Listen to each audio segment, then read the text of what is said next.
go. We're live.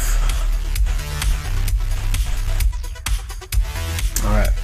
So we're gonna continue on with the comic pages for today. Let me just turn off my light. It's a bit too hot in here.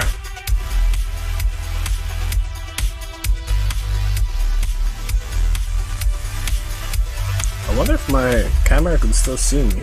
my avatar just froze. Let me adjust it a bit. There you go. There you go. Alright. So I hope. I'm gonna have to turn this down a bit, just a notch. I think it's gonna be a bit too loud. And yeah, I think we're good. Alright.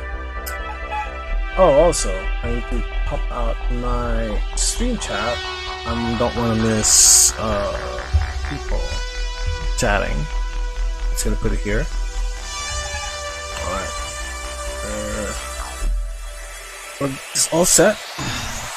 I hope my mic isn't as interfering as right now because it's covering half of my field of view. But I have to look down to my drawing tablet, which I guess is like a negative for having a display tablet. But you know, you gotta work around it. Anyways, so yeah, we already have this page set up years back. So this is a very long hiatus, but. Yeah, I have this. The entire chapter actually has been laid out. You can see it on the left side.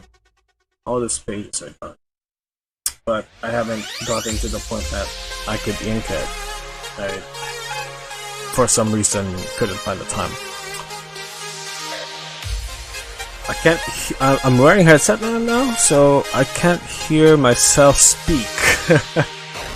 I'm not sure if I'm talking too loud, but I guess you'll let me know. I hope. So yeah, we have this laid out pages. The name is done, and I usually finish the entire chapter with names because I also write on them. So, for example, for this chapter, I know exactly what I want.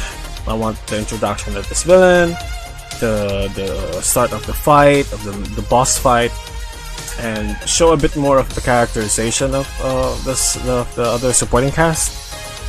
And that's my goal in this chapter. So that's what I started to do. I wrote the script as I'm drawing it out individually on the pages and panels.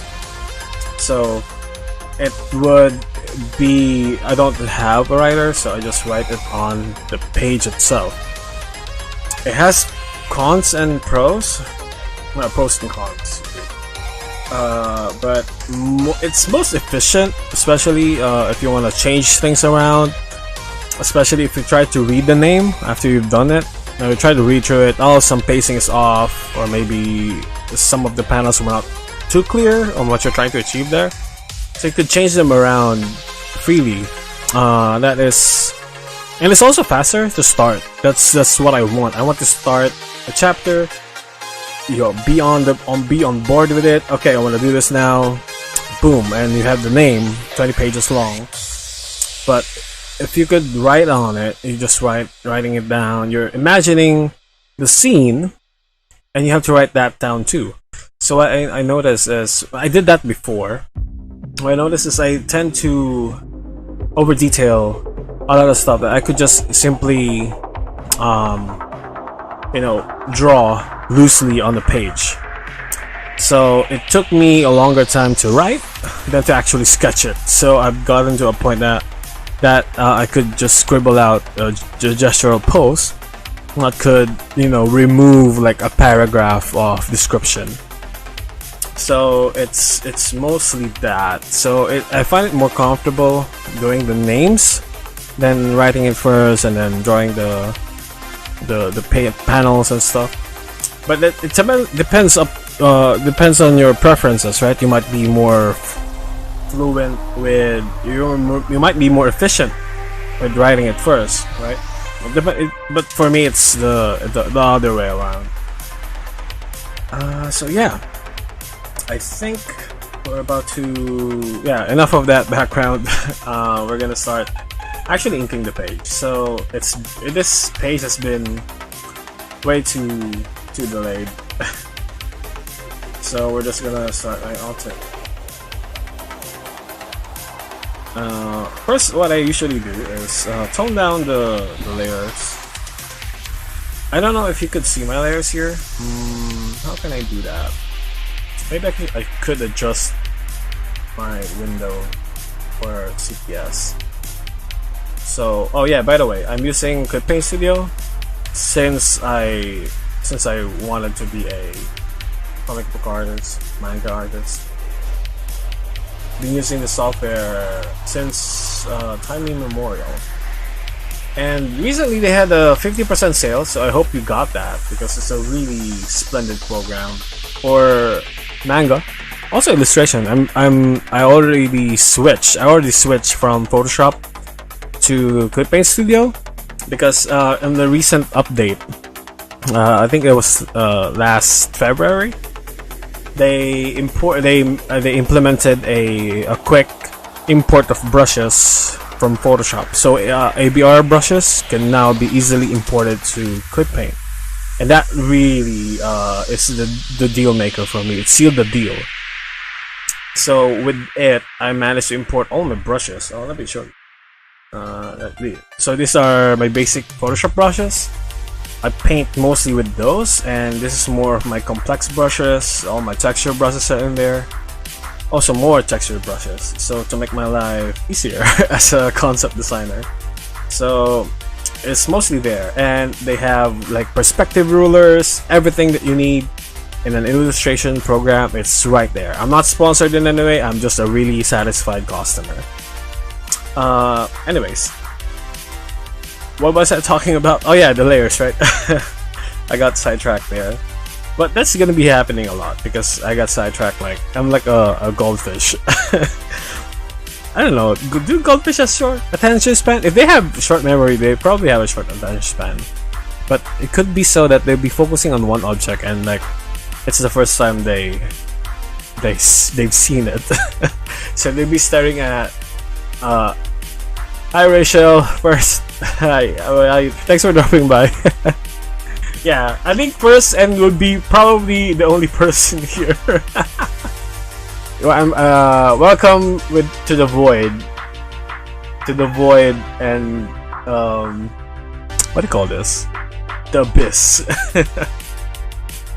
So, wait. So what was I talking about? There's a mosquito on my table that I should have killed. There you go. It's dead. It's a male one. It's a huge one. That's why why is my leg itching if it's a male one? Probably a female. Anyways, what was I talking about? Oh yeah, there it is. So I usually start off with toning down layers by bringing down the opacity. So it's right here. I just tone it down, so you don't have to see the rest of it. Just the ghostly impressions of it, because you don't really need those just yet. So my first thing, the first thing I actually do is just do the borders, because at this point I've already set everything. I made the corrections, I test out the pacing is fine. The amount of panels per page is a bit too crowded, but that's just how I work. I guess, since this is not like, this is just a build-up, right? And I want to able to reach the climax that I want on this last page. So yeah, it's a syndrome that I have, but I'm trying to tone it down because most of my colleagues critic my work, said that who critiqued my work said that my page is too crowded. It's well dense, but it's too crowded. Like I could fit in 11 panels a page, but just because I'm trying to chase not because I'm trying to chase the maximum number of pages, but I'm trying to get to the point of the story I want to tell in the chapter with limited printing resources, because I have to, occasionally we tend to print this for conventions, so we have to consider, okay, 20 pages is max, it's good, is a decent number for a chapter, also a standard, I guess, but it's not like a solid rule. You could have less or more, but yeah, for me it's a decent number to go by. Anyways, so we tone down the sketch layer, and we're gonna do some bordering. So they have this ruler tool here, and I just, oh no, not the ruler tool, this one, what do you call this, figure brush. So you could have straight lines, curvy lines, things like that, polylines. So what I usually use is polygonal lines, and my brush size is suddenly not saved. So let me just check. I think it is 10. Yeah, it is 10. I think I made it a standard way back when I was doing this, the first version of this, actually. So yeah, right now. And then what we're gonna do is we're gonna make a grid. So to I probably changed the shortcuts, but just Google grid just to find out what the original shortcut is. But for my version is Control G, and this brings out this grid for the page.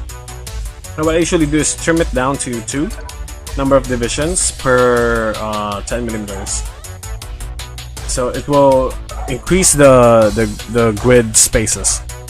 So with this, what I usually do is for connected panels, I have a shorter width, a shorter spacing between panels, and for separating panels, I have a bigger one.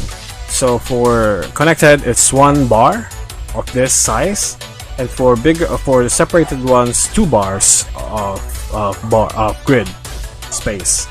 My good friend and rival Carol actually taught me how to do that, because before my panels are harder to read because everything is joined with the spaces and you can't really decipher the flow, especially if you're doing some random cool stuff.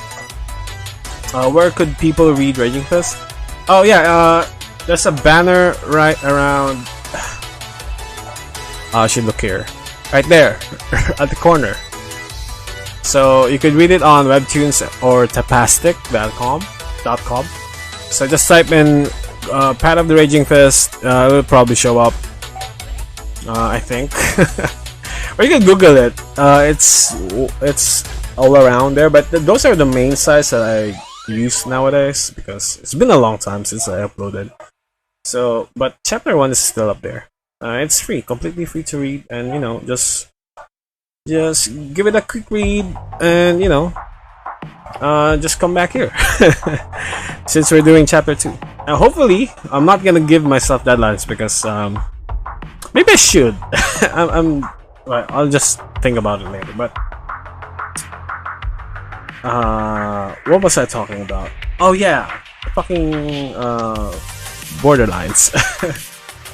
So we're gonna go back straight to it. So here, what I usually do is grab the closest angle from the grid in relation to the, what do you call this, the initial sketch that I made. So I just follow this line and look for the closest grid, and which is this one. And just double click it so that it will become a straight line by itself.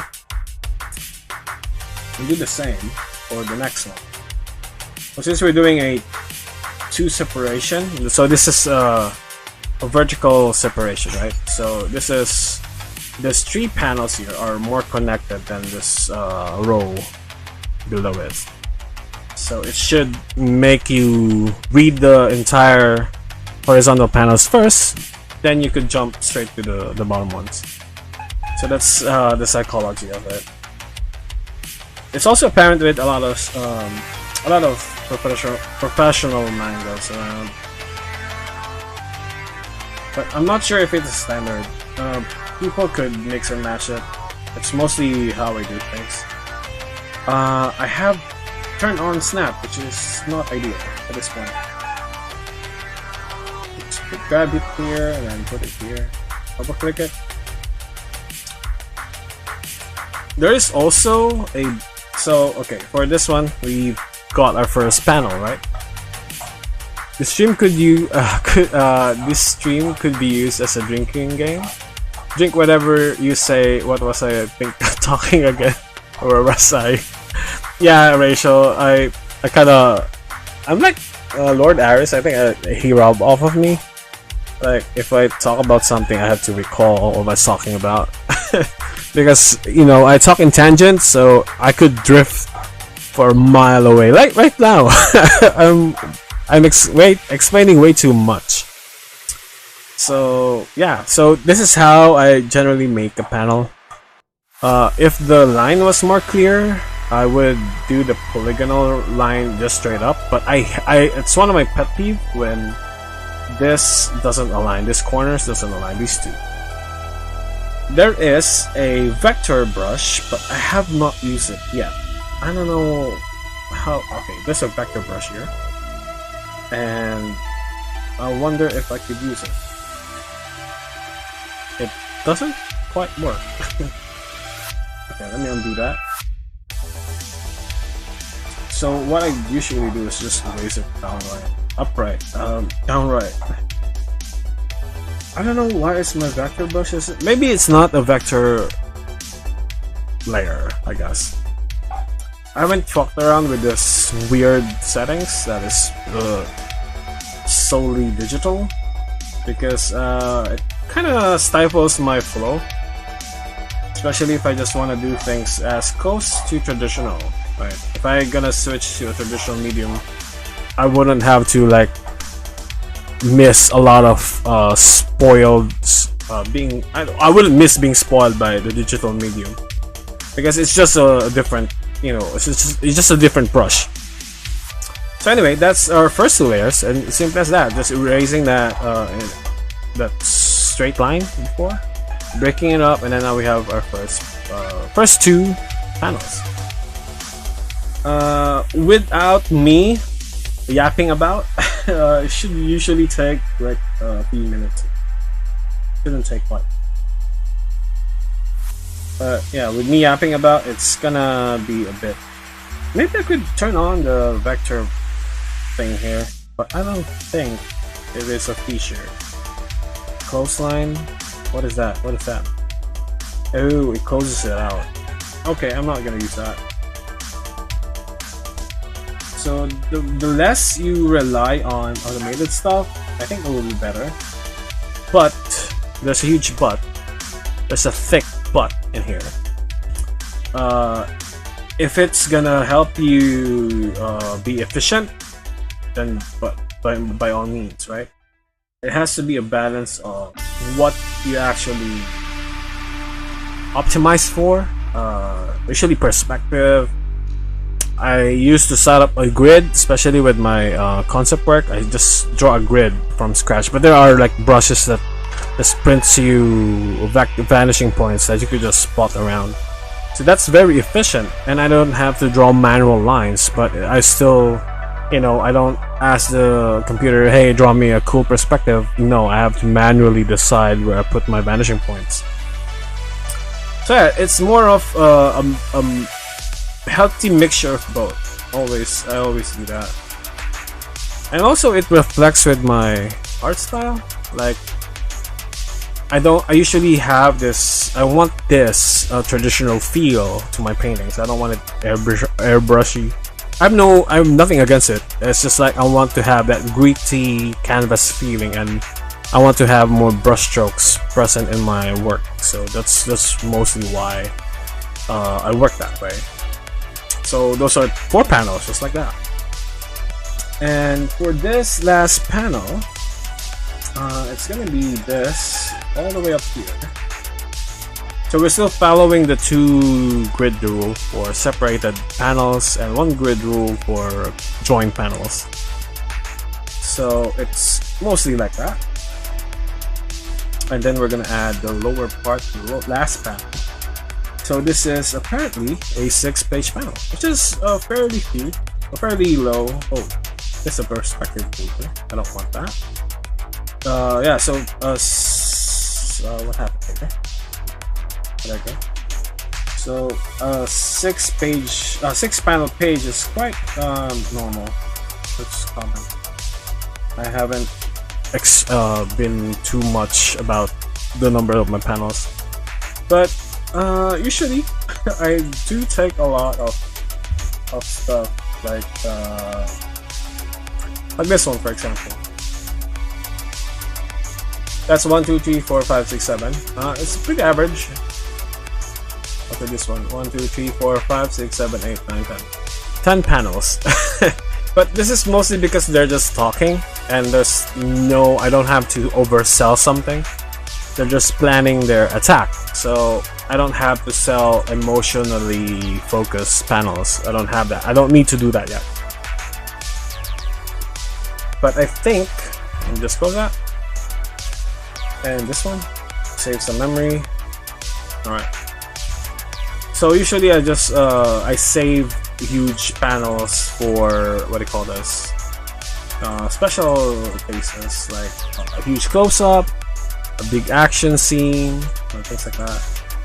I usually go with a full spread if it's like a really important scene. Yeah, so panels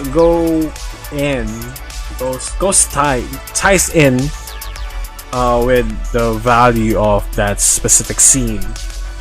So that's how I usually approach it. So if you erase a bit, you could just easily Ctrl-Z it or just paint it yourself. I mean, brush it in yourself. Okay, because if this goes, no one will bother. It's not perfect, right? But zoom it out, it's perfect. No one would read your comic like this, like that. So it's just, you know, you could not be too tenuous with those stuff. So once we're done with the panels, you just turn off the grid, Ctrl-G, and that's the panel page. You can see some of the figures here are overlapping it. So once we're done inking him in a separate layer, we're gonna erase the borders. So he pops out of the panel. So I love having those. And then we're gonna start inking. For me, I usually have my text ready, so I know where they're generally around. So I usually draw behind them, right? Especially in this format, I usually draw behind them, so I could move the bubbles around if I need to. Like, oh, this is a bit obscuring, or I can't really put it there. So I could move like this one, right? This one, it's too close to him to have a bubble, so I could put it here, like that. So if I drew everything in a panel, I wouldn't worry moving things around because everything's rendered, right? Oh my fucking god, I fucked up. This is, oh man, talking a lot of shit while doing very cognitive and heavy tasks is quite a toll in your head. Because I fucked up. This should be, because Zion is right here, and I cut the panel and left him out, and this is also another panel. Okay, so we're just gonna redo this first layers. First row of panels. That's I fucked up. So yeah, you need to keep your wits about you, and you need to be yapping less when we're doing this, because you might just fuck it up. But it's fine. That's one of the what do you call this? That's one thing that digital media, especially for illustration and comics, spoils you. You could commit a billion mistakes and you don't waste paper at all, and that's completely fine with me. Of course, it's electricity and shit, but you know, you also turn on the light, so it's almost the same. So we're gonna have this panel right around here. Have it right around here. So we took a quick detour about that. You could also, like, for quick deletion, just draw a poly selection tool. Let's delete it, and yeah, almost straight line every time. Alright, just nick the border a bit. Let's draw it in, and it's perfect. Alright. And also, this panel is above. Well, there's another panel here, so we need to do that. Make sure we don't exclude some important parts of the page. Okay. You could hear someone fishing in the background because that's my game. It's AFK fishing. So you could hear someone fishing at the background. But I don't think it should be picked up. I don't think it would be picked up by OBS. Alright, so just cleaning it up, and yeah, we're done with the panels again. This tangents, that's fine. Nobody kind of, oh, you're putting tangents on. No, it's just panels, because you're looking at this in a perspective of time, right? It's not compositional thing. They don't exist at the same time. So when you read it, let me bring up a new picture. So when you read it, it goes here, and here, and here, and here. And when the moment you got here, you don't like compare this corner to this corner. Nobody does that. You just focus one panel at a time as your progression through the story goes forward, right? Of course, there are masters like Kentaro Miura who could just paint a masterful piece of composition just this is the page itself, while maintaining that flow of time and in his panels. So that's one thing. But yeah, this is not I'm bothered with. I'm not gonna change that, because it does the job and it doesn't really hinders anything else, so there's no point in changing. Okay, let's put that. Now we can start actually inking. So we are so this is Bowie. I'll probably have this as Cell, and this will be Zion. Alright, let me just grab some water. I'm quite parched.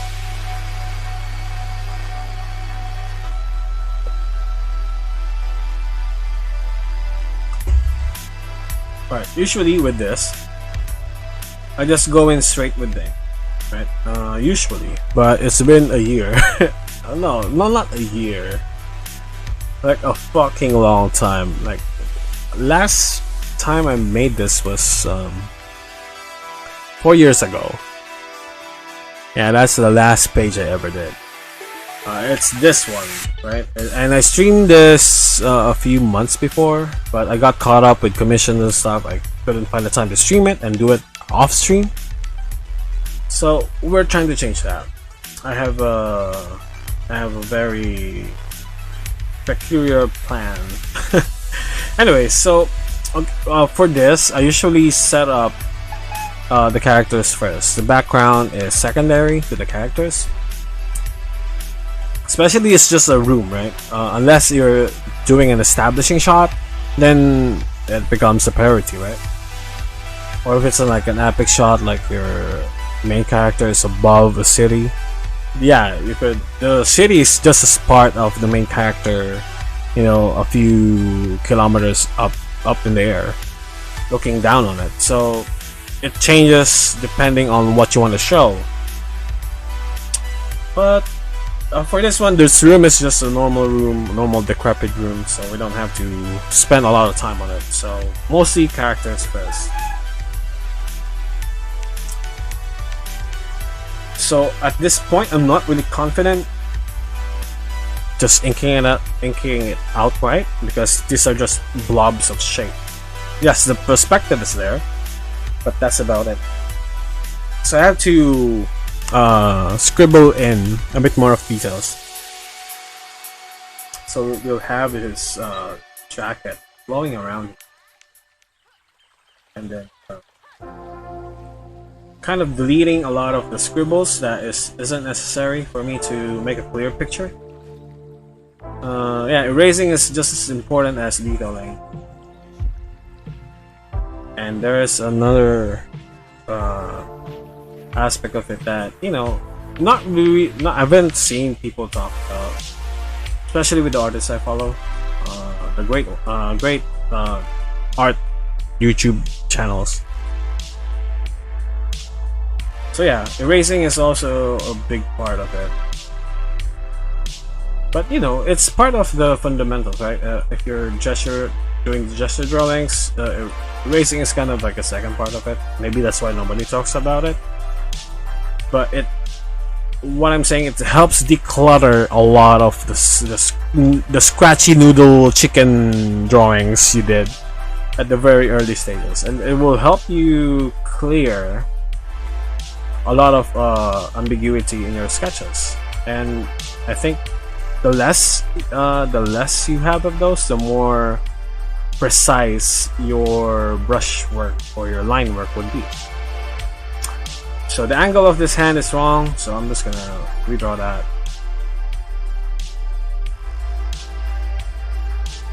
Like that. So I'm not really drawing everything in detail. It's mostly the rough shapes of it.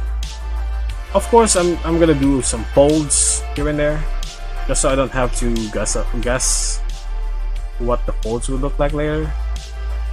So we're looking down at the bottom of his sleeve here. So this elbow part will be stretching parts of his jacket from the shoulders. So we're gonna put that just right there. Here, add more pressure, pinch, what do you call it? Or pinch in the clothing, and then just crumple it up, because it is a sleeve. It's more of a jacket, a sport jacket. Alright, and then he has this like the garter at the neck, and also at the hands, around the wrist. I'm gonna add the other shoulder here. Just adding more stuff. Then gonna do this. So that's the other end of his jacket.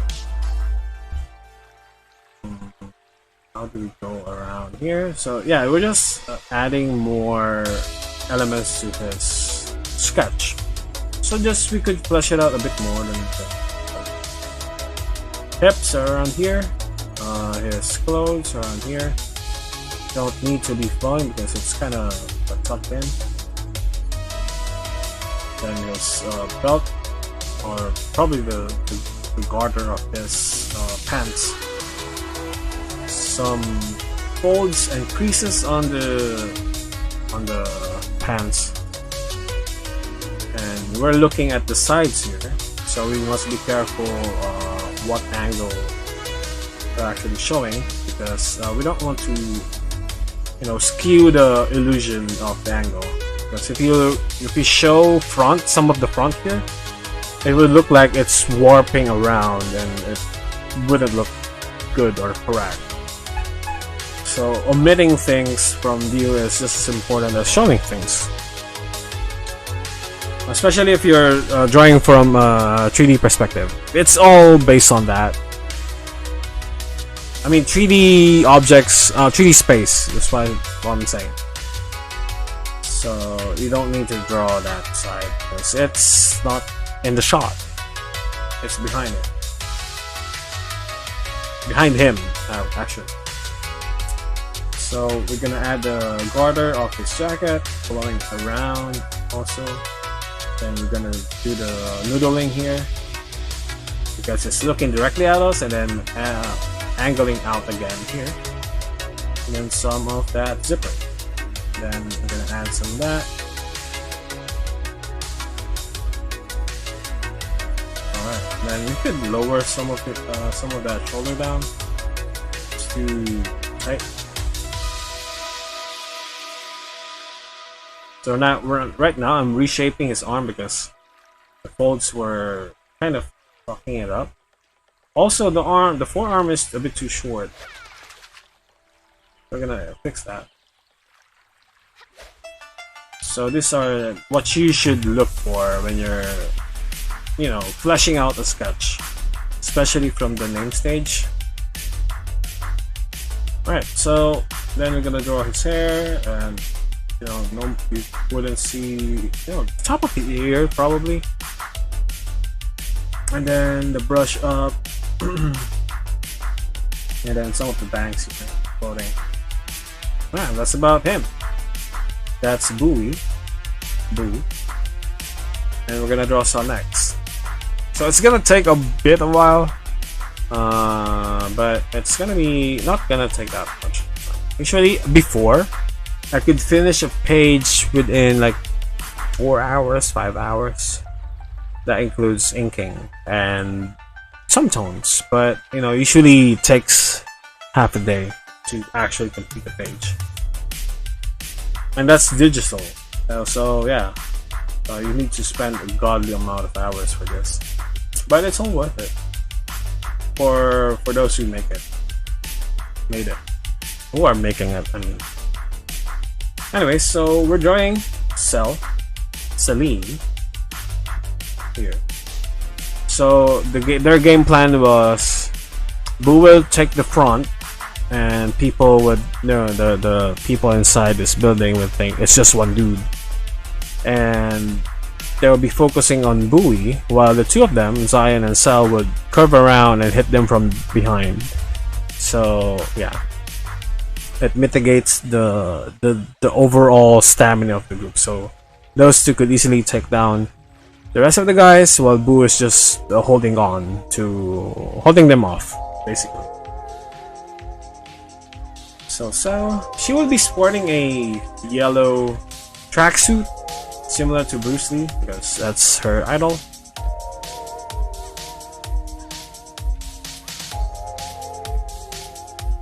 So yesterday I saw a video from Ethan Becker.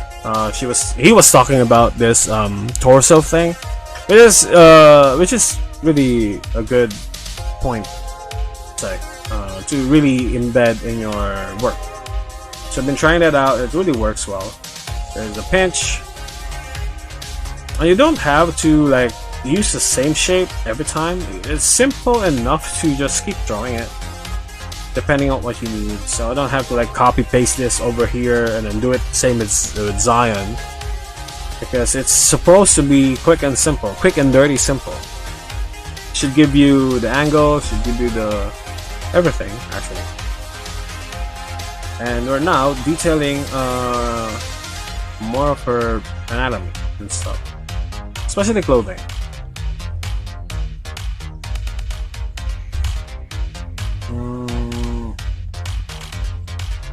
Oh, hi small Necomint thought that.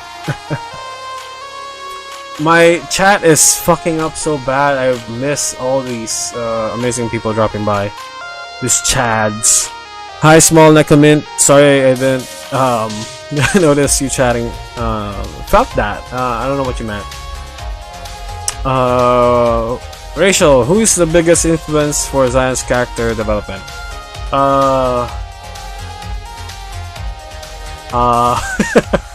It's look-wise, it's supposedly Ryu, but with a bad case of of poor patience. So it's I kind of I want to say me, but it's just an output, like an export version of that single characteristic that I have. So most of the characters here are like that. Like I write them in a sense that it's a fragment of who I am and who I want to be in all that aspect, right? I try to implement them in a character and make that one fragment grow into a full-fledged individual, and that's them. You know, yeah, do it. Someone is vain, someone is just stoic, shit like that. For Zion's case, he is the embodiment of rage, my rage. So that's his quest, but technically trying to, you know, remove that shit out of his life. But yeah, that's his trope. But if I'm gonna mention popular IP for his characterization, I would say Ryu or Akuma. Yeah, if Ryu and Akuma were actually one character, it would be that. Well, Evil Ryu exists. So yeah, Evil Ryu, fucking no, Rage is different from Evil Murderous Intent. I don't think it's the same. Yeah, if Hulk was a shonen boy, it's kind of hard to imagine. But if the Incredible Hulk was a shonen boy, he would be Zion. I think that's a roundabout way to describe him. I love this song.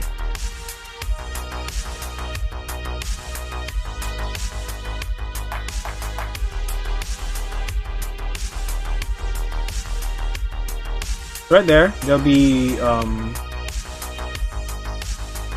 Cell-Heal will be hugging the wall, so we're gonna show a bit of that by her with her posture, like, you know, the goofy pose people do when they're hugging the wall.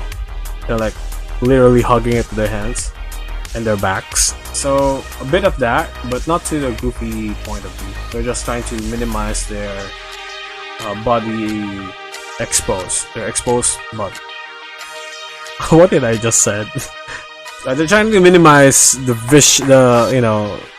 chances they'll get caught by not doing it. They're trying stuff. That's all I should have said. They're trying to do stuff. So we have this here, her hand, like that. We don't need to be too detailed about it, but that's about it.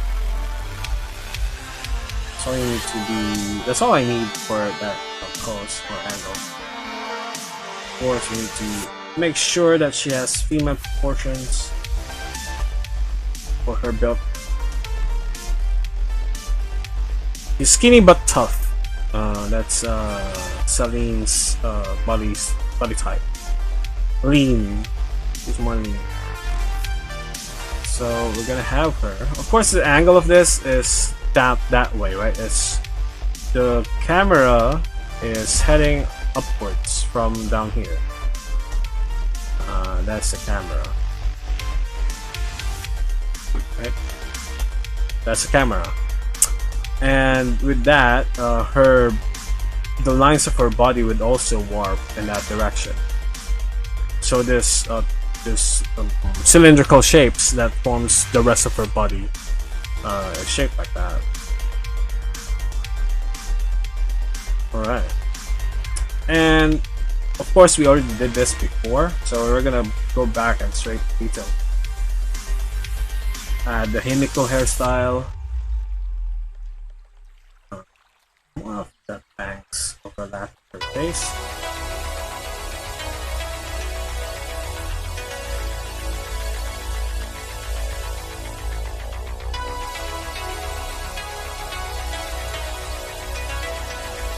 And then we're gonna add more here. I wonder if there's a way I could really refresh this chat thing, because I could not for the life of me view it. Let's see. View chat.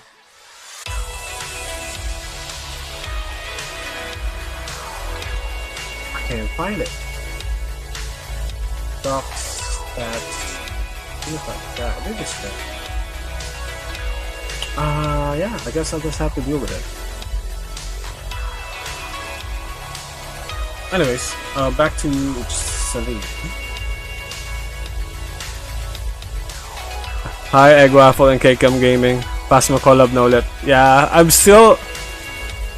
I find it hard to wash my face in 3 a.m. after playing it. It's like I was like a kid again who gets afraid after watching a horror film. It's not that scary, especially once you know what to do. But yeah, the atmosphere still gets me. So yeah, I don't mind. I don't mind playing Phasmo again. Let's have a collab again in the future.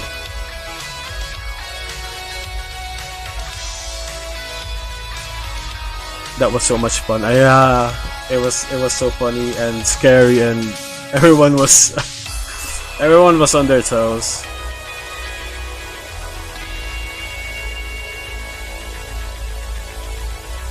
So I'm drawing her.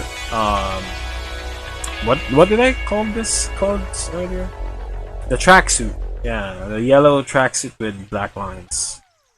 That is inspired, of course, from Bruce Lee, which was also the clothes of. Imagine kung wala tayong metagamer na kasama. Yeah, we would have a hard time doing.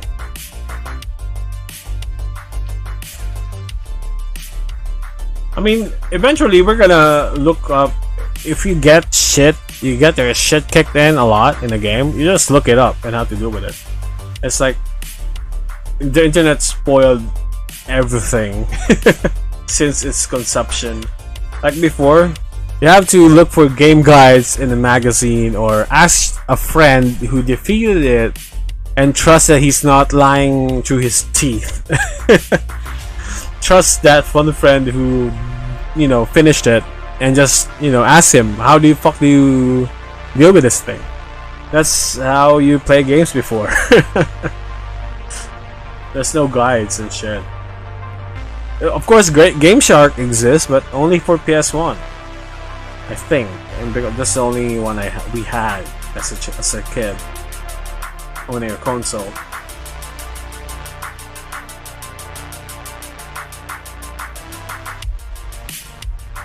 So her sleeves are 3/4. It's rolled up. So we're gonna implement that, and also it's open. It's not buttoned, or it's not zipped up. It's just laying down across her torso. So right now we're being more picky with the lines we drew because we're just doing details here, basic forms and details. Mostly napaghahalata ng edad. Yeah, I'm a 90s kid gamer. I played Diablo 2. That's one of my first RPGs, and Mario, of course, and platformer is a platformer. Played, Famicom was my first console. Famicom, Nintendo Family Computer something. Yeah, but the Famicom, the red one with the teal. Oh no, it's the yellowish one with red controllers. And then of course the knockoffs. I played Duck Hunt, shit like that. But there was a huge gap. Like I haven't played a lot of games in that era, and never finished any of them. I haven't finished Mario 1. In all my, I might stream retro games in the future. I want to play them, it is the first time I'll be trying to finish them, but I played them before. Especially Final Fantasy titles. I really wish I finished 8. No, I finished 10. That's the only Final Fantasy I've done. Played to completion. I've heard 9 was great. I've heard, of course, 7. But there's a remake going on about. I don't know if I'm gonna play that or the what do you call this, remaster version, the one with gacha mechanics. I don't know if I'm gonna play that. I might also consider, I don't know, Final Fantasy VIII is one of the sure games that I'll play, because the copy we had, it worked for like the first disc, and I played through that, and the second disc doesn't work, and there's like 3 discs more after that, so it was like I was fucked. I couldn't surpass the first disc. Yeah, games used to come by with multiple discs, like a very thick CD case.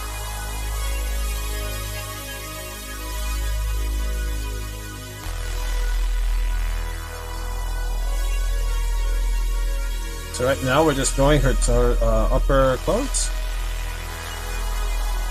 We're gonna remove that because she isn't having it like closed. It's not buttoned up.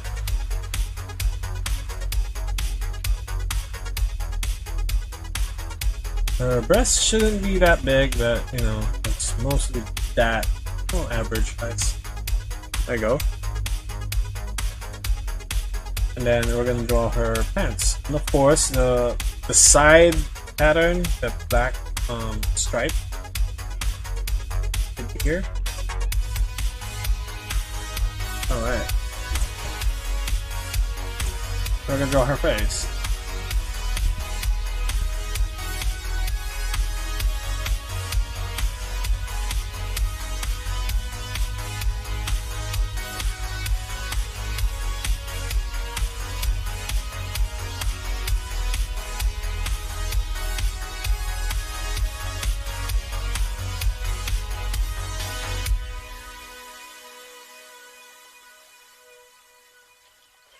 Alright, and then we're gonna draw her mouth.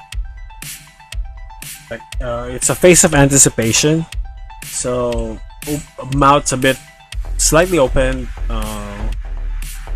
eyebrows are focused and a bit furrowed, and then eyes are, you know, a bit more narrow.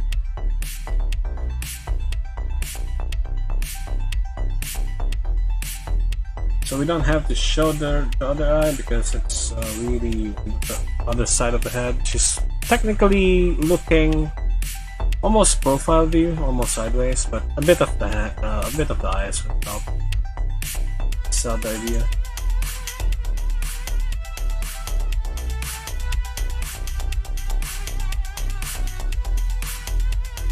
So that's how.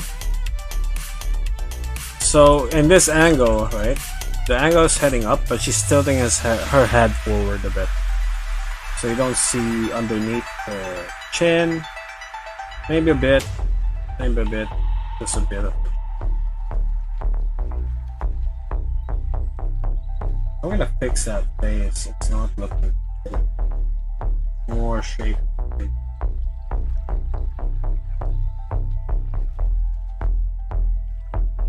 Because sometimes when you try to do like very small gestural stuff or specific lines, you tend to oversimplify things, and that really hurts the overall shape. Like there's minute changes in the face that could indicate a lot of stuff. That if you don't add them or remove them, it kind of looks weird. Well, for me, that's with my style at least. Not everything does you have to do it. Not every style incorporates that, but yeah, with my style, I tend to have that slight changes in the line work to implicate maybe her cheeks or chin, where her, especially with the muscles in human anatomy, I do that a lot. Alright, Celine is done. She does have a gloves. She does wear gloves.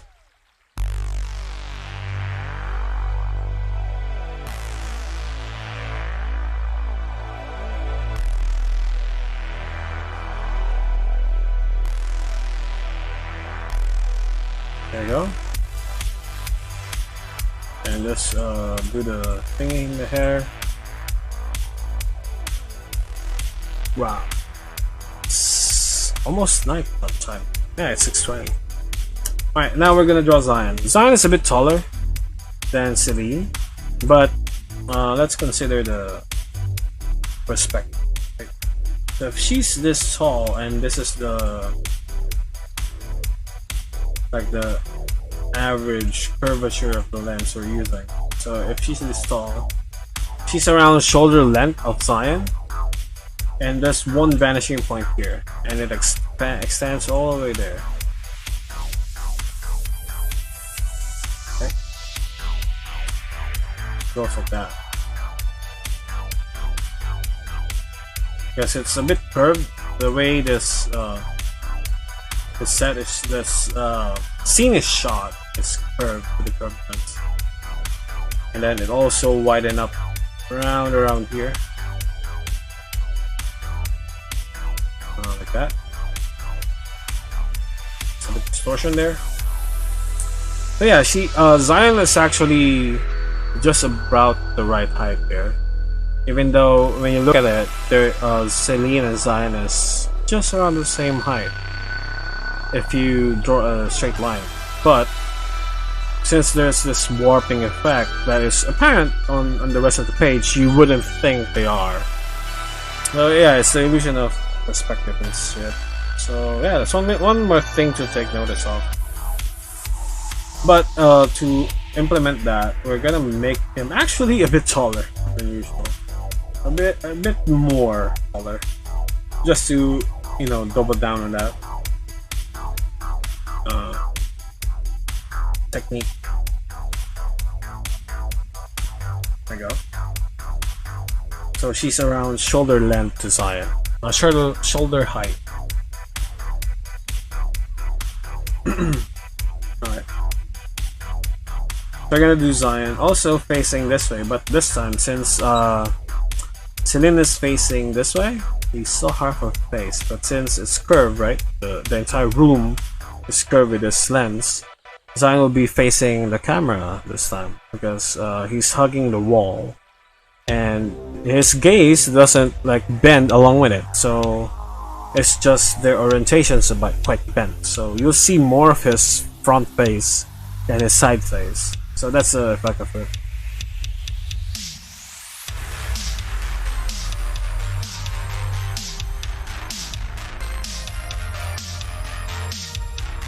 Alright.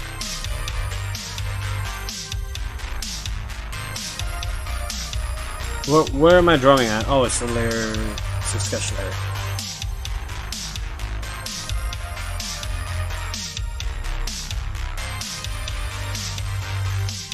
I think I should extend my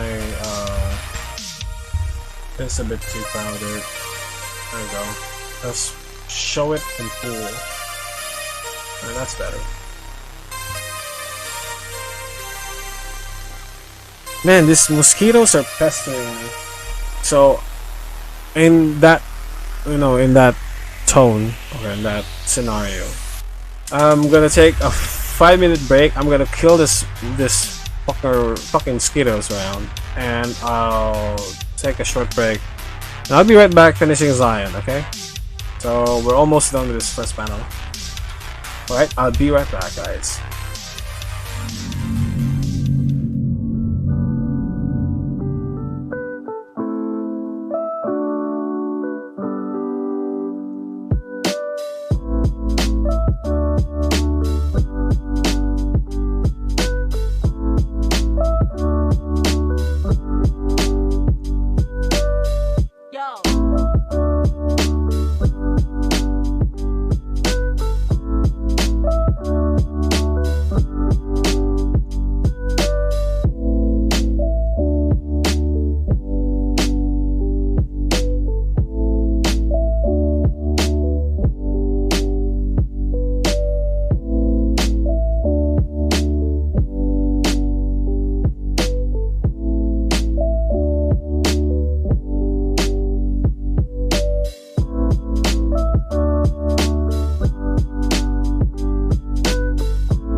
Maybe that's my fan. Picking's hard. So yeah, apparently there are. I haven't killed any mosquitoes. Maybe my technique was poor. Anyways, back to Zion. That was a good break. We're gonna add his shoulders by the door. And of course, the cylindrical orientation of this arm would be different. It's gonna be mostly like that. I mean, it's like that. It's gonna be facing this way. And Celine was facing that way. Like that.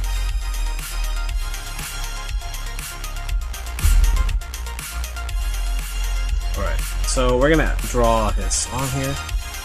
Again, we're not trying to over detail everything, just enough so that we could start thinking. And we're gonna draw his forearm, back. He's gonna be on the ready stance. Just a bit of variation.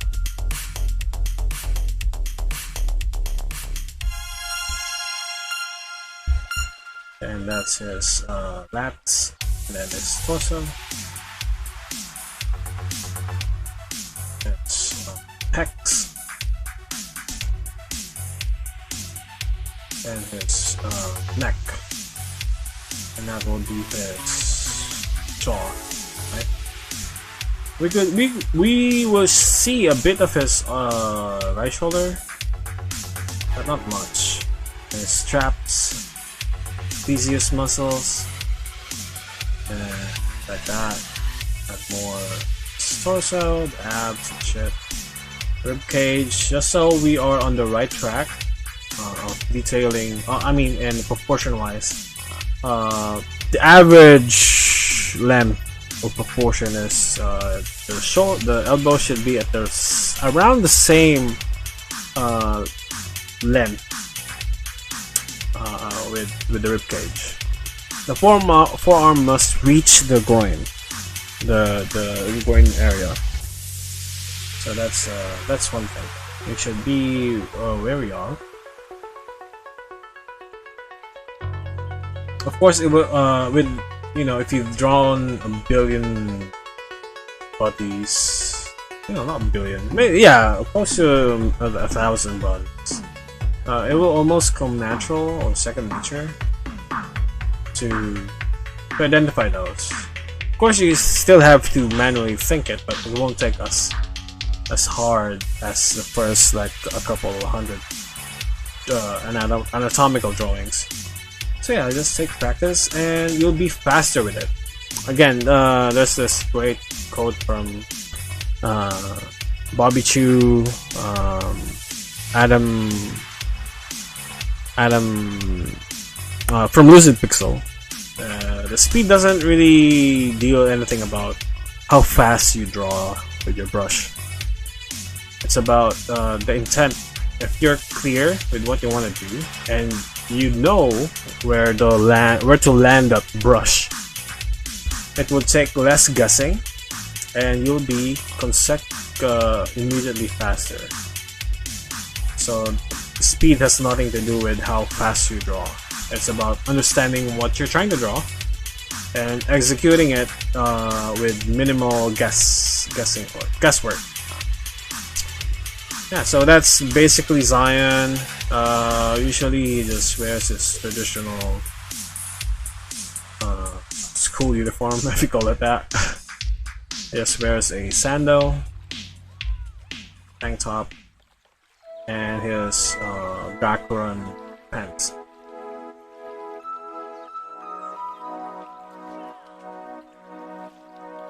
Here in the Philippines, we call it baston, where you have a really wide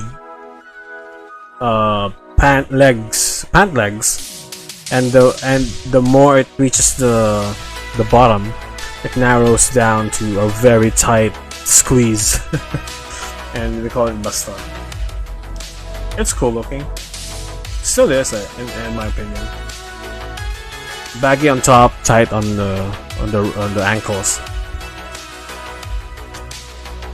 So we're gonna develop more of that pectorals, and we're gonna add some shape that will indicate the other shoulder.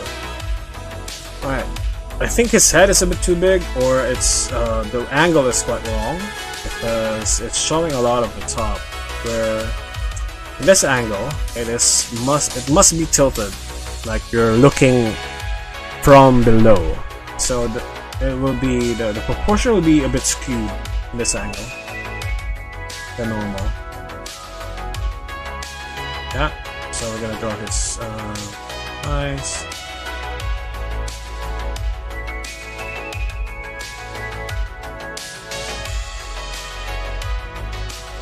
So we're also looking towards the door.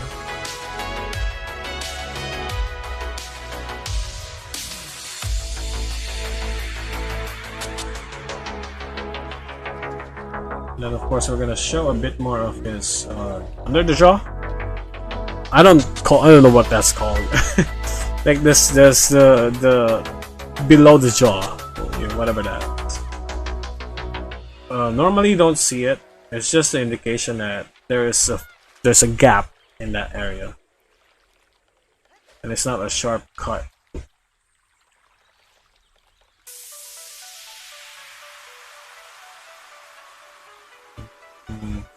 Man, it's been such a long time since the last I drew his hair.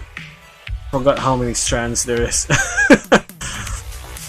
But of course it's my own character, so I know what is the feeling of drawing his hair. And then of course there's like a huge longer one here, short up here.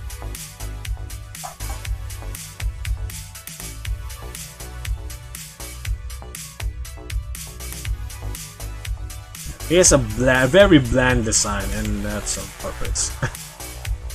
Everything around him is more elaborately designed, especially later on in the series, which I'm very much trying to get there.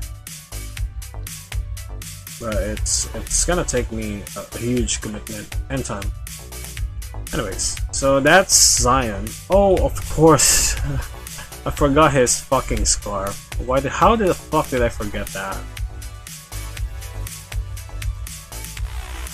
That's like his only apparel. The only constant in his apparel. Over that top of the shoulder, also on the same side, add a bit of crease there, so that it hides a bit of the form. Of course, in this angle, his head is a bit too big, so we're gonna change that bit. And traditionally, you have to erase it. There's no way to deal with it. But yeah, thank God for digital medium. Well, not thank God. Thank the programmers who did this.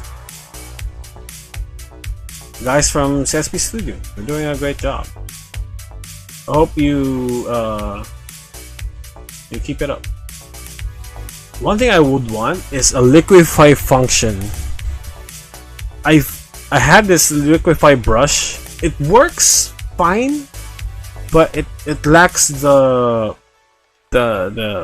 program. It doesn't work as the same as Photoshop. You have to adjust it a lot, try to mimic it, and it's gonna be every brushstroke you have to like fine tune it for it to be somewhat decent. But I hope Celsius could make a liquify brush innate on this software. I think that's the only thing I really want in the software. Everything else is fucking great. Okay, we're gonna do some of his arm, maybe muscle group, but not intently. Some of the scarf running down his body. Yeah. We're gonna keep it, of course, away from sight, so maybe just a bit better. Alright.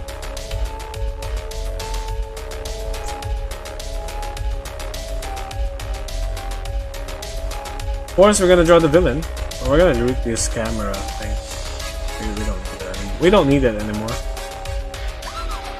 This guy is, of course, afraid, and based on his dialogue, he found out.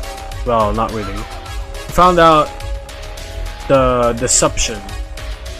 Well, he witnessed the deception. It's just one guy fending off an entire group of people inside the building. So he couldn't believe that it's just one dude.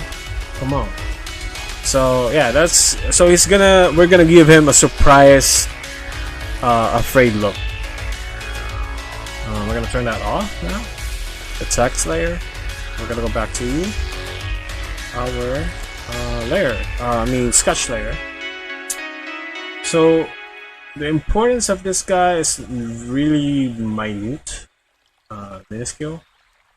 So I'm gonna just add some basic motion, reaction. There's not even a design for him, so we're just gonna come up with it on the fly. Since this is the only panel he'll exist in this universe, that's too sad, but that's how being a side character happens. Well, an extra. In this case. So we don't need to like really elaborate on this design. And of course, everyone is wearing the same cloak, so I didn't even know why I bothered with that. Because it is the easiest to simplify a clothes like this. And that's why I picked it. It's the Magician's Prestige in Lord Aris vernacular.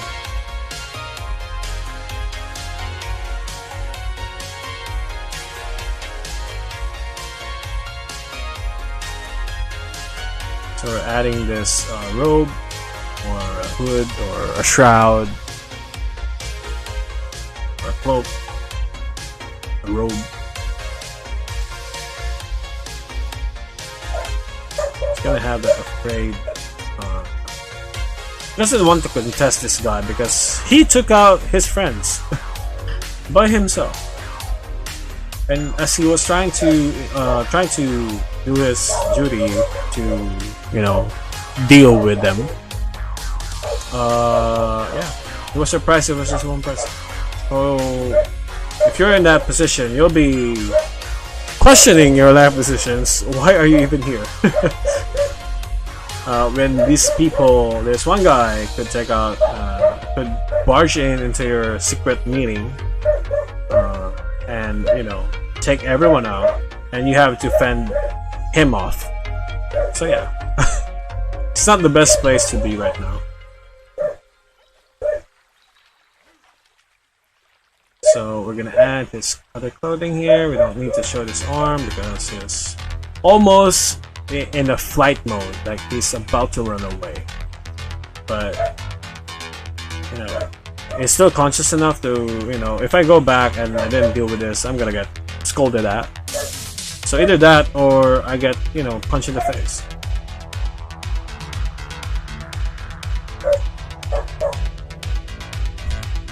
I'm gonna add some random extra hair, not too flashy, not too anything.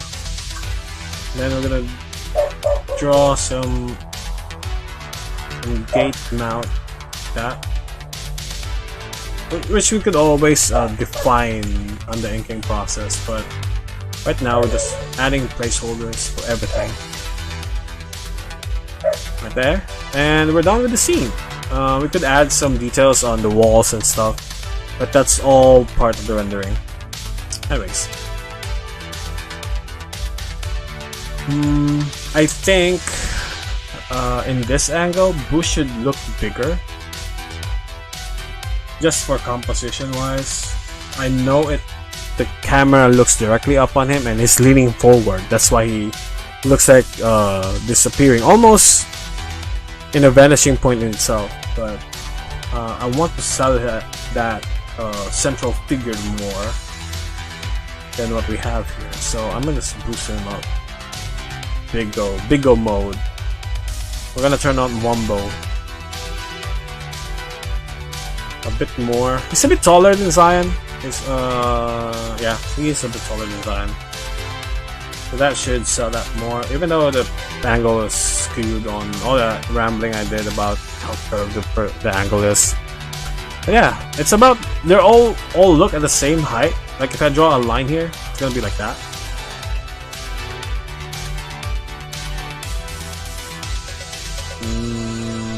Yeah, Zion's plane is way up. See his knees? It's actually above here, while everyone's right around this area, right? Cell's knees around here. So yeah, we're gonna pull him down a bit so that he is standing on the same plane or floor with the rest of the gang. That's one more thing you should. I know it's me worrying about stuff. You don't need to worry about it, but I do.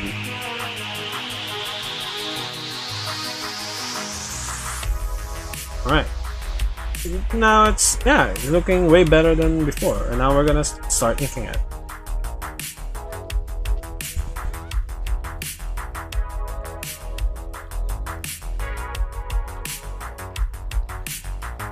Right there. Page is almost done, right? Yeah, all I have to do is render it, ink it, add some details on the wall, and that'll be done. I'm gonna take another 5-minute break just so I could grab some water because I'm out, and I'll be continuing this stream inking this panel. Alright?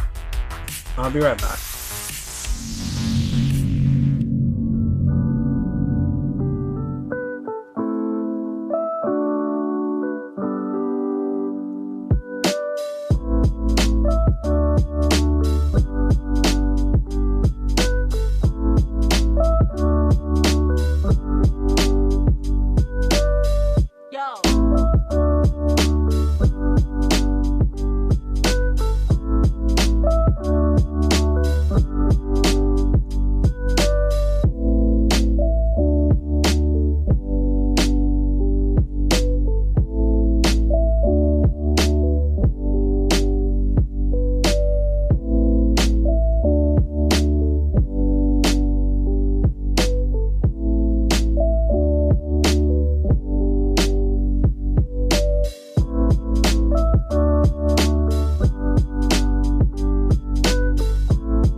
Alright, we're gonna start inking. It's a nice break. Alright, got my airways clogged.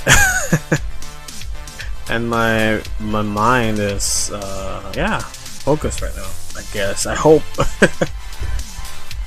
Alright, so we're gonna start inking. I wanna start with, of course, Buoy. Maybe Cell. I'm misdrawing her. So I'm using a GG pen. Grab it from the Clip Paint Studio store, which is for free. And like a few months back, they had this daily login shit that's really cool. You know, I tried to get everything, and I did. And I got like 3,000 worth of premium currency, which you could buy for assets that are more, you know, professionally made. I'm not saying that free assets are not great. This one I'm using is really great. It has that grit that emulates real ink on paper, which I really love.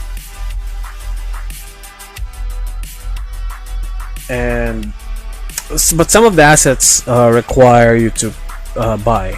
So these are also made by other artists. Okay, so it's a platform where you could sell your own stuff, especially if you're into making 3D models. Oh yeah, I haven't mentioned that this actually supports 3D models. You could like a 3D poser.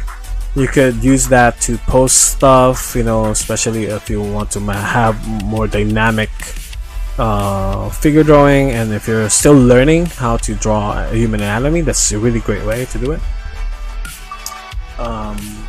But yeah, it has a lot of premium stuff. Also a ton of free stuff that you could just grab and use in all your works. So yeah, it has that clause that you could use it in your work. Now just make sure it does.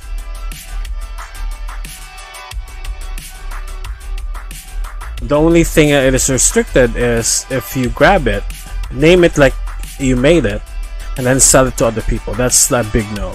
So, but if you're using it to create your own stuff, like this manga, for example, that's completely fine. And this is stated on the rights page. So we're drawing her face right now. adding some subtle curves that adds more feminine features. Even though she's tough as a cookie, I mean tough as a nail, sweet as a cookie, she has that feminine features.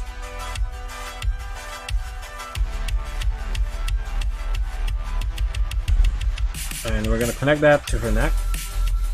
And the way I do this, especially in this scale, is I try to balance out the maximum width of my brush. If this was a full page, I would use the entirety of the brush like that. But since it is a small panel, I can't like have her like that much of line weight to her. So it is very situational. I use it sparingly, but I do implement line weights. Adds more character. I mean, adds more depth to a line work, to your line work.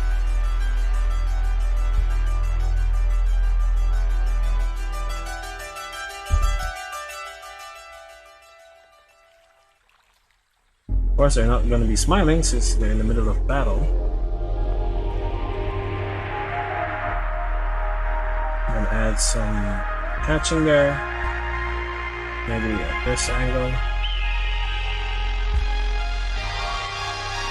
and draw her other eyebrows, and then start working on the eyes.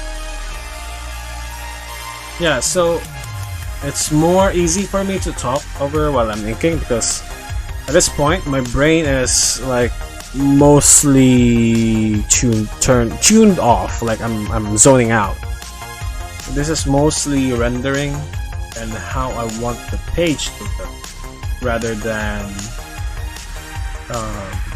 thinking composition, is the perspective right, is the anatomy right, stuff like that. So at this point of the page production process, my mind is just turned off. In the naming stage, I can't listen to music or podcasts or anything of that sort, because it interferes with my brain process. Like I'm mostly talking to myself when I do that. So it's mostly if I'm gonna play music, it has to be there has to be no lyrical elements to it.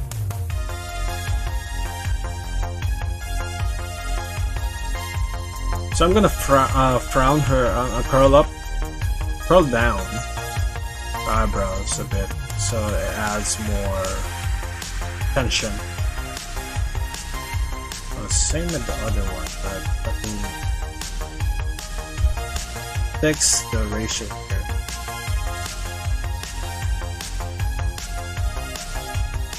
Alright.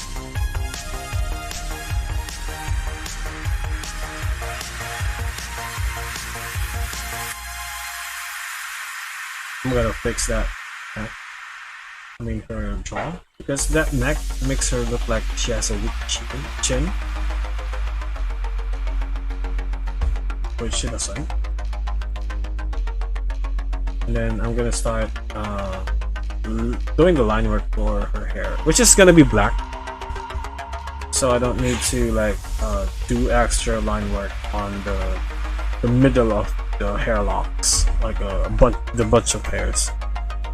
It's gonna be mostly that, and I could be rough around, like I could do this. It's not. I'm not required to be as clean with her hair, because it's gonna be filled in with black.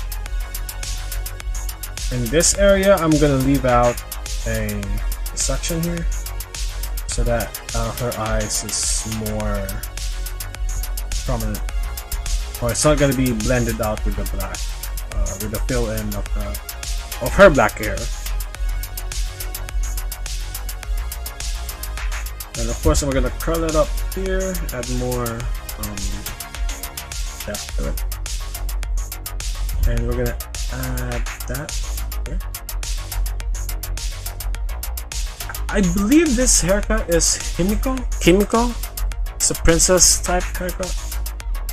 I've heard it somewhere, but I'm not sure if that's the correct term. And she has it tied up, so this is like that's her, you know, the base of her skull, with of course with hair, and then this is the part of her neck, and then we're gonna add a rounding out the color. That is played out this way.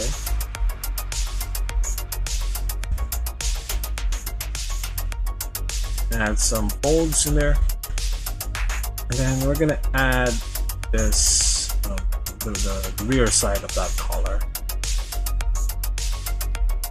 Alright, and we're gonna add the other side of this.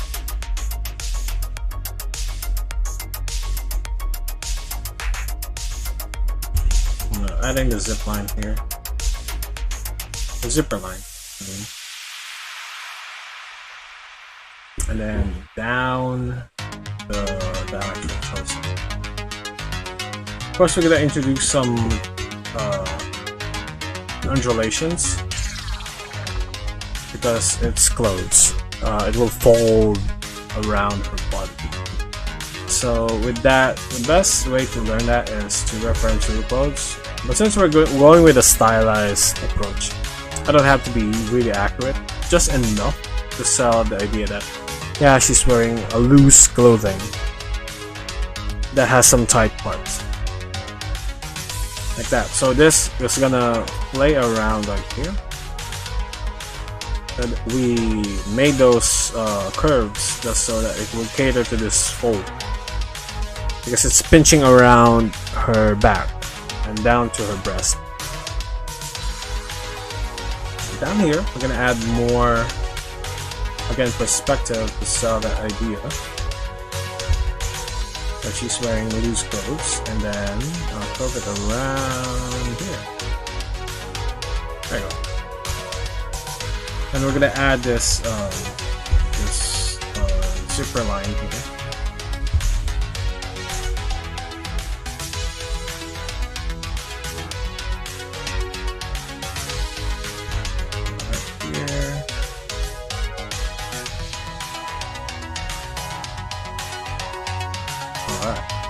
Then we're gonna add some folds. The breast will be overlapping some of that. It's gonna add more crease to the corner, but it shouldn't be that much, shouldn't be that much prominent.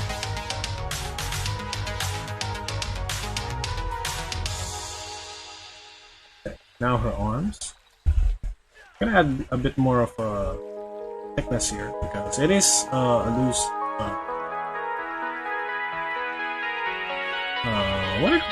What clothing did I call this earlier? I forgot. Tracksuit. Yeah, it's a tracksuit. Don't forget about it. We're gonna add some divots or some sewing patterns here, but just around the shoulder. And I'm gonna add the rest of the tracksuit. And then we're gonna go down. Again, we're really conscious about what part should have line limits and stuff. Overlaps is fair game like that. That's completely fine.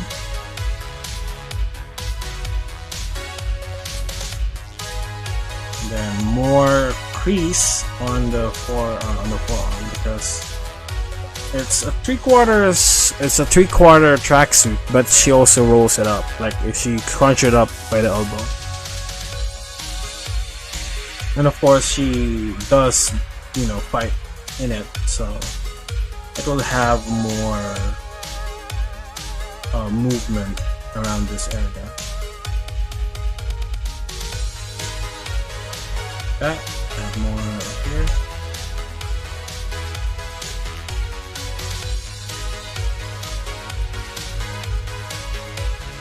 Go. Maybe I could cross it around here, like that. Especially with clothes, I tend to feather it out with hatching. to indicate like a soft transition of surfaces. Because if I just went with a heavy line, it's a bit too strong for that purpose. I tend to soften it out with hatching instead of a solid line. It's one of the, it's a stylistic choice. You don't have to, but that's just how I render folds in clothing, to indicate that it is a soft transition of the same material.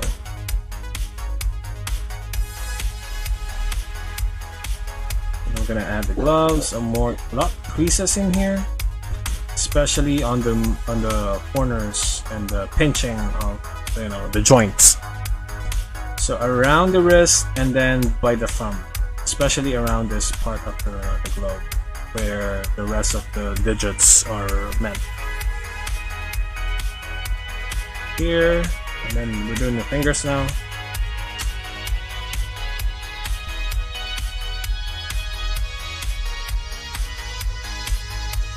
You get to a point where you have to draw hands. It is a complicated. Well, it's a complex part of the human body. It moves a lot, and if something, the hard part is if something's wrong with your hand, it's easily to point out because instinctively, when you look at something, it has to function a certain way, and it has to look a certain way to function like it.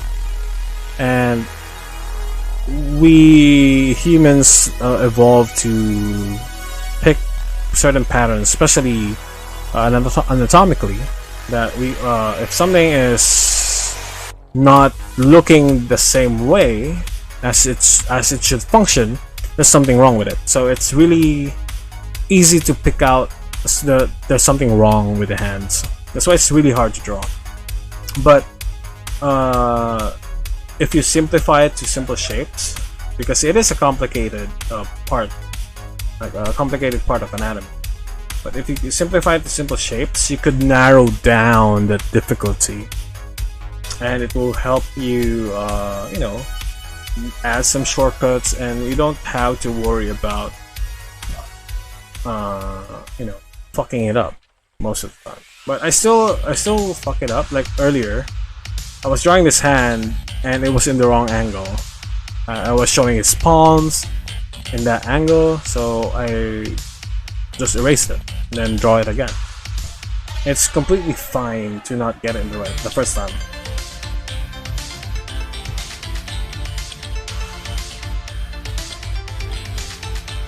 There's a lot of great YouTube tutorials how to draw human anatomy.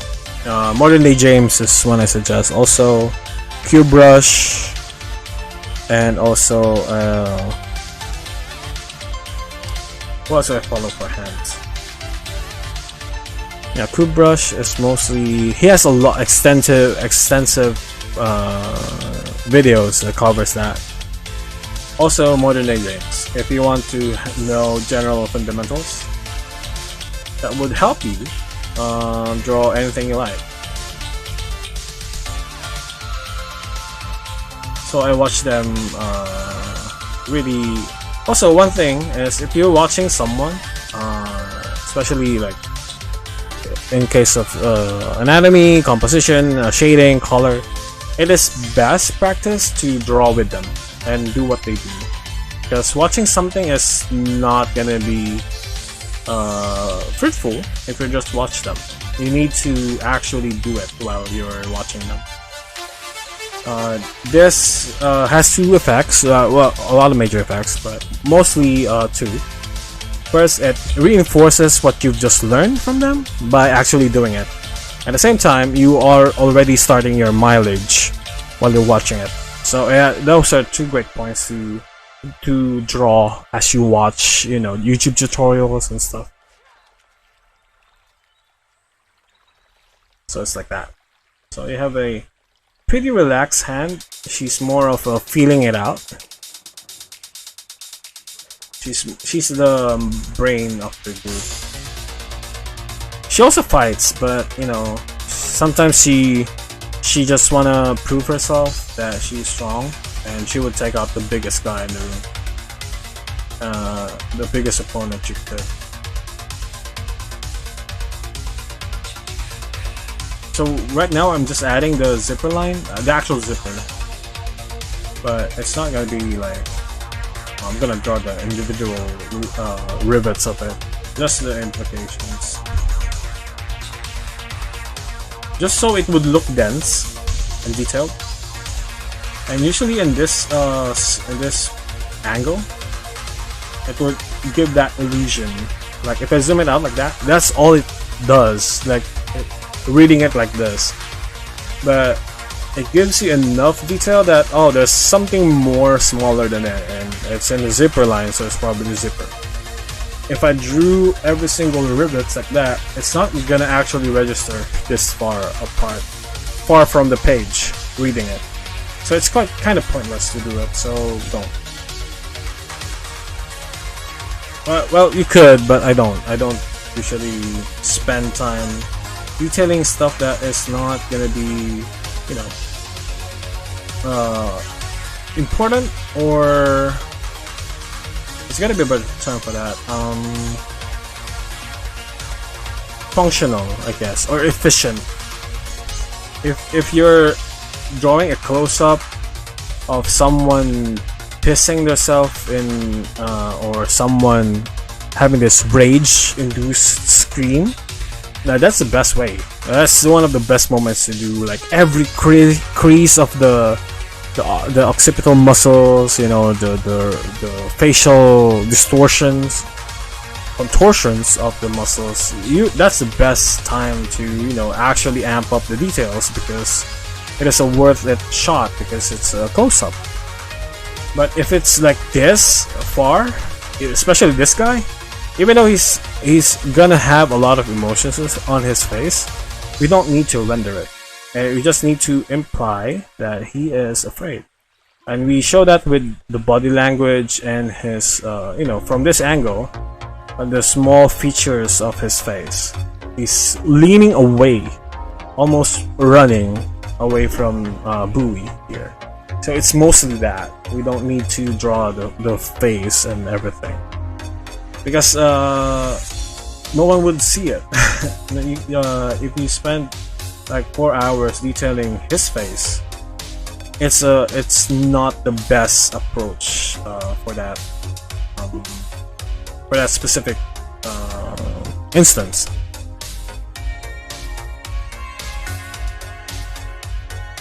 So now we're drawing her the black stripes, and of course we're gonna add some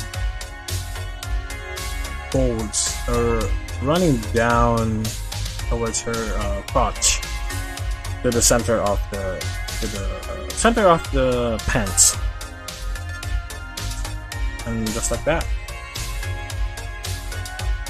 Gonna add the color of her fit, and then it's a bit tricky because that's the center of her neck, so we're gonna add it here. That. Maybe I could just do it like this, to indicate that it is the center.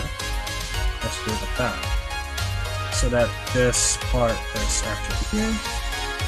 The collarbone is usually seated around. There we go.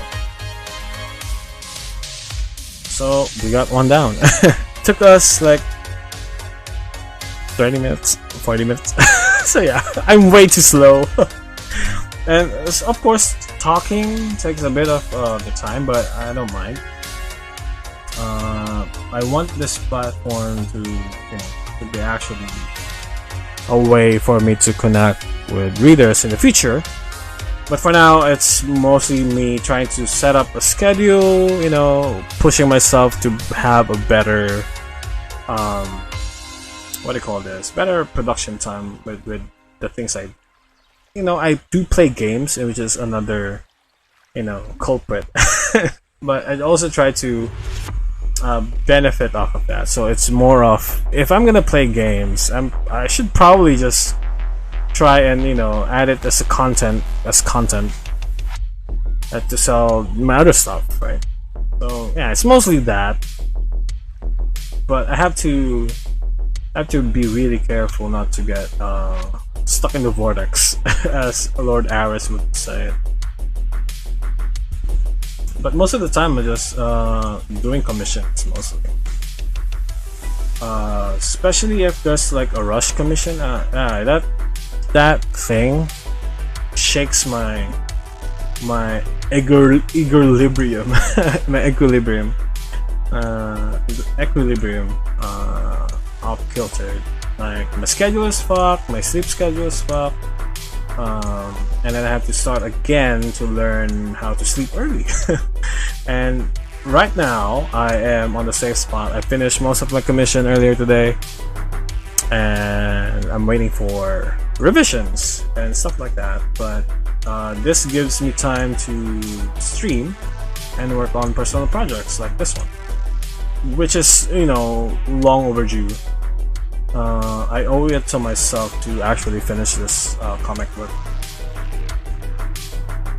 because this is one of the first ventures I really, you know, wanted to do for the rest of my life. So yeah, I'm glad that I'm able to inch forward with it.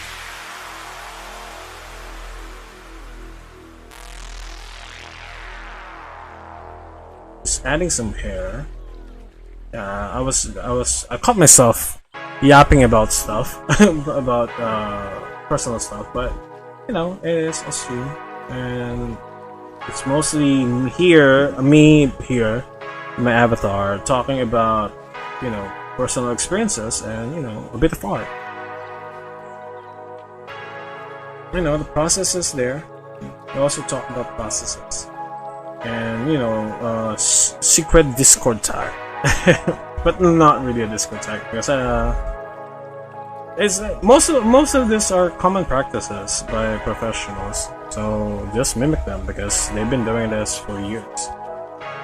My approach with that is try to learn what resonates with you as a person and as an artist, and don't stress out if you can't like mimic someone 100%, because you can't outdo them in their own game, because they've developed that over years and decades of practice. Hi Eguafol and Kekan Gaming. Google is the key.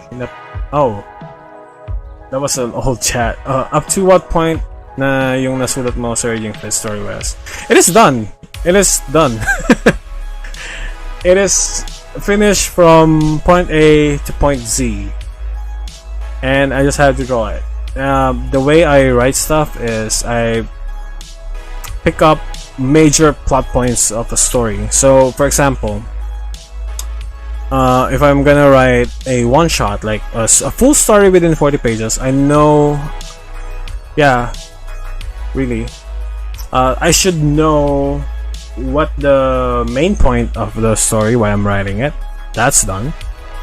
The initial beginning, introduction, what is the world, what is happening, and why are we all here, supposed to be established, so that's done.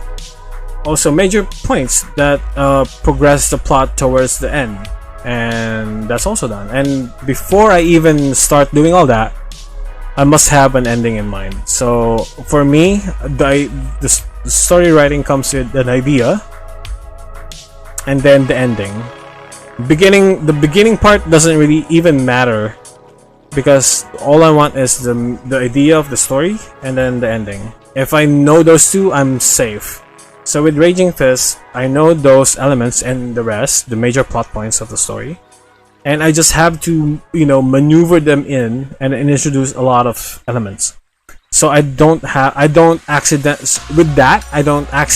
write myself into a corner, because I know where everything is going at any certain point, and I could branch out or extend or contract certain elements depending on how well it is going or is it doing. So yeah, it's kind of modular in a way, but as soon as I know those first two elements, the idea of the story and the ending, I know it's easy for me to decipher everything else. It's just a habit that I picked up not really learned it from somewhere because I'm self-taught. But yeah, yeah, the story is done with Raging Fist.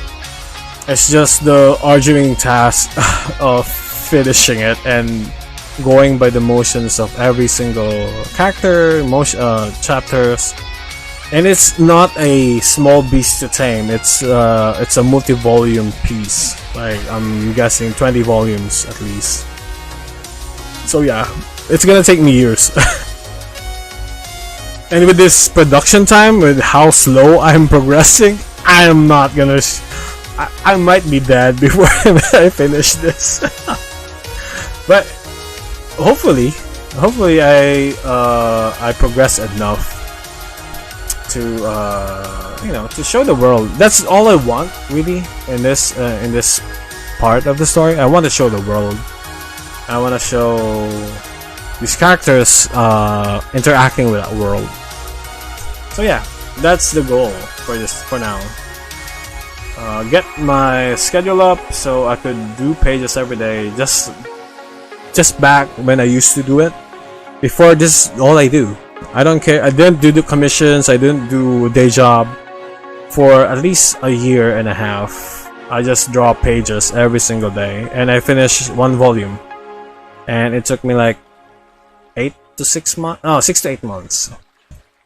And yeah, I finished it within a year. So yeah, if that timeline was to be followed, I might be able to do 2 volumes a year. So it would take me at least 5 years for the 20 volume initial ending plan. But yeah, it's it's a bit fucked up, especially because when you compare this to Japanese manga, right? They have a fucking hella tight schedule, and they have to produce it weekly, right? So they could produce volumes like left and right. It's no problem for them because it's just how the culture works and how they are trained, because they grew up in that culture, right? But for the rest of us mortals, it's a very daunting task, and I'm not sure if I'm up for it. But I am trying. I am gonna try, and I will definitely try to reach that. I want to finish this and say to somebody, yeah, it's 20 volume novel, manga-ish novel.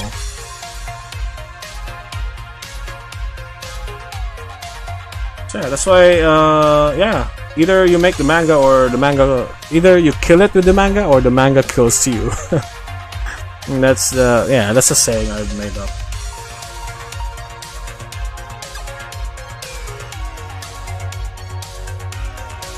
If you want to see how hard it is to actually make it in the manga scene, especially in Japan, I suggest watching Bakuman. They are from the creators of Death Note, and they made a non-battle manga, battle manga about making manga about 2 artists trying to make it into the manga world. So yeah, it's really cool. It gives you an insight of what it means to be a mangaka, which is, it's inspiring. At the same time, you're scared shitless of the idea. Like, how am I gonna do that? How the fuck am I gonna do that? You need to produce 20 pages a week. Sobrang meta, yeah. It is. It is really good.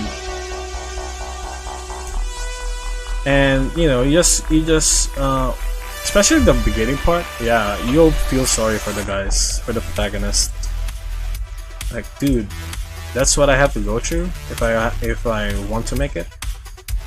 It doesn't need to be like that arduous, but the struggle is real. Especially I tried it once, right?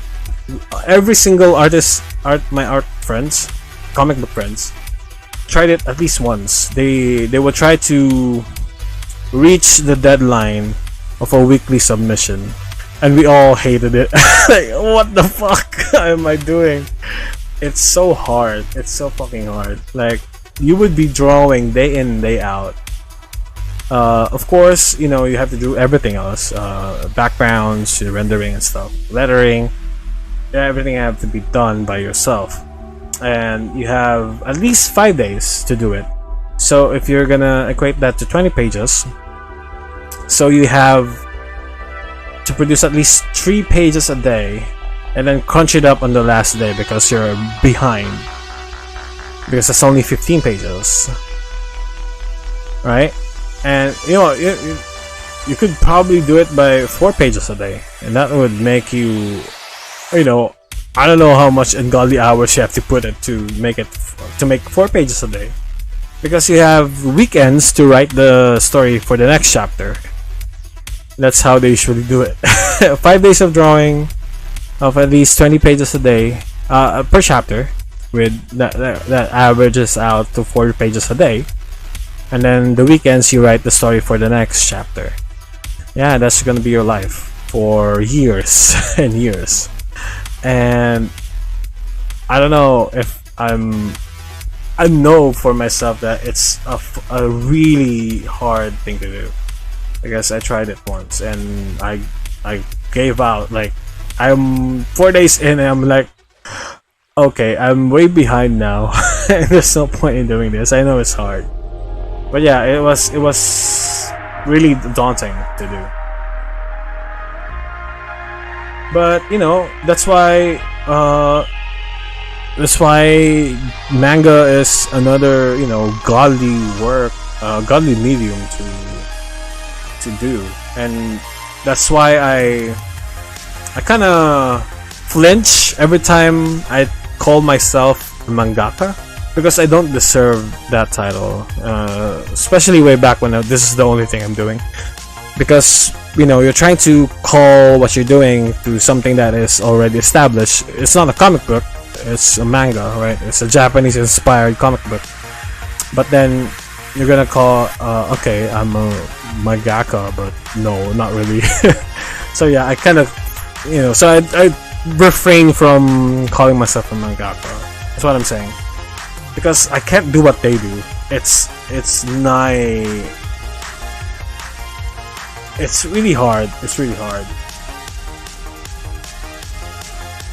And that show, Bakuman, will really put you in the shoes of a mangaka.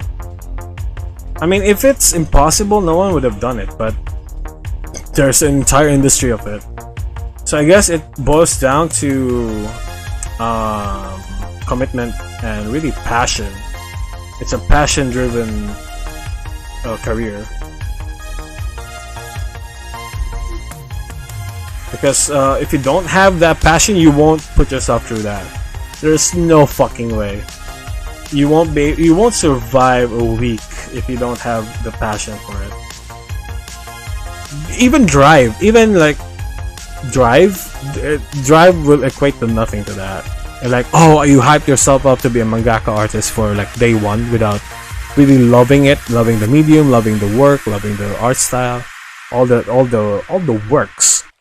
If you're just going off with just drive, that drive will be snuffed out in like 2 days or 3 days. Yeah. Unless you're really born and bred for it. Of course, you can train yourself to do it.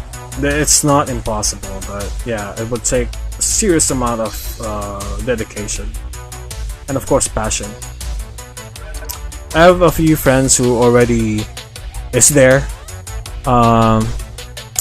MG Love, she's an assistant. As far as I know, she's an assistant to a mangaka, and she also is trying to get her own work published. So that's like, she helps another creator, so she works part-time, and then she spends all of her time trying to do that, but more intensely. So yeah, that needs passion. It's like an inspiration and a warning.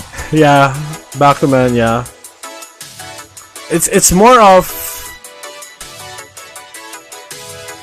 I would say, yeah, But the warning side comes from you trying to, trying to mimic what they do, because yeah, it's not like anyone could do it. Even those who want to do it could not do it.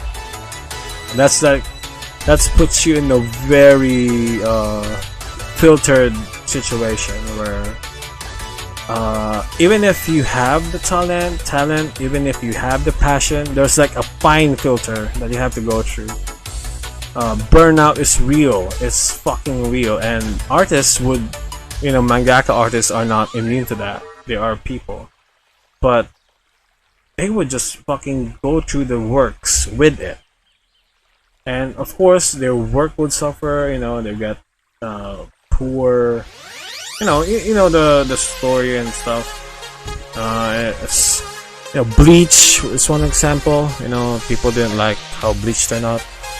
And there's a lot of rumors about how Tite Kubo, the author, has disputes about his editor and stuff. And of course, hiatus, right? Hiatus is common. Well, not common. It's well known that hiatus could happen with any certain work, right? Of course, I'm not talking I'm criticizing the industry, because it's not actually the industry I'm trying to be a part of or have not been a part of. But yeah, it's a really hard industry to get in. So I was even forced to think about what is the best way to do this. Like, I want to be able to do it, but I want to also, live long enough to see it finished. So yeah, me and my rival friend. Hi, Fanny. Hello. Go Fanny. I had to read through the letters. Go Fanny.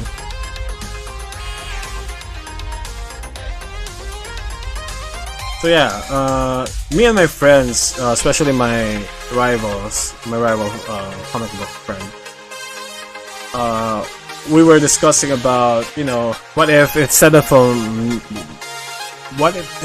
a weekly submission, why don't we try bi-monthly or monthly, right? There are manga that are produced that way. It gives enough time to flesh out stories, and you don't have to die trying to catch up a deadline every week. So yeah, but the problem is the demand, right? It's always a demand. People want it now. Yeah, your publisher would want you to have it done now. So it's a catch-22 at this point. But there are mangaka who do it, so it's up to them. But yeah, for those who can't, we're looking for. Well, I'm gonna read this. Oh, thank you. Thank you, Wolfenny.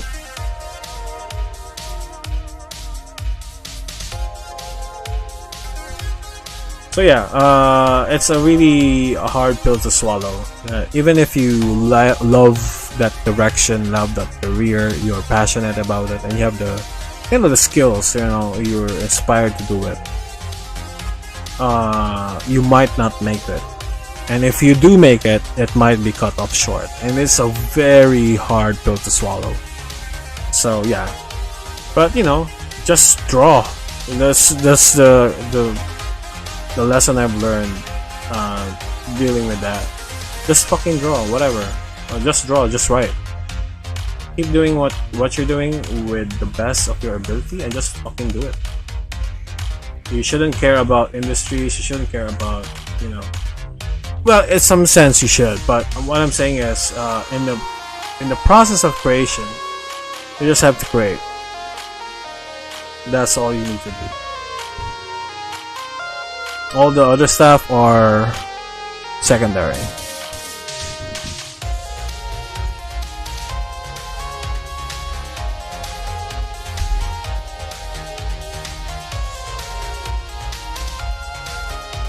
Now we're just, I was babbling about manga and mangaka for like a good 30 minutes.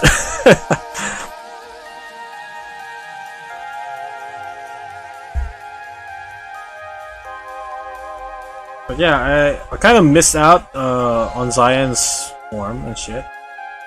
So his arm is around too big. It's a bit too big. I'm gonna shrink it down, like that.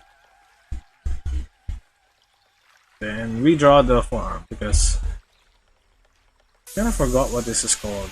The knob in the wrist. And have that. And that, and then we need to have this the ulnar and radius, the forearm muscles. I don't know, I'm not sure about the group muscles of the forearm,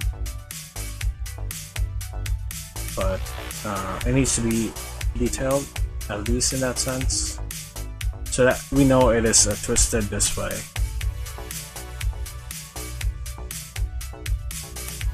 Because it kind of twists around. That's, you know, when I first found out that your forearm, the bone of your forearm actually twists when you rotate your forearm. It's the coolest form I've seen in the entirety of of human anatomy. I was studying human anatomy before in high school for a science class, not an art class. So when I found that it actually twists like that, I couldn't forget about the ulna and radius. It's like the coolest shit I've seen. Alright, so we're gonna draw his belt now, the belt buckle. It's actually the Roman numerals 222, which is III, and it's a bastardization of the Roman numerals actually, because the number should be 222, and that is CCXXII on top of my head. But C is 100, right? Yeah, C is 100, M is 1000, L is 50. Is there a number for 300? No. That's just 3 C's. Yeah, C is 100, I think. X is 10. So yeah, so the actual number is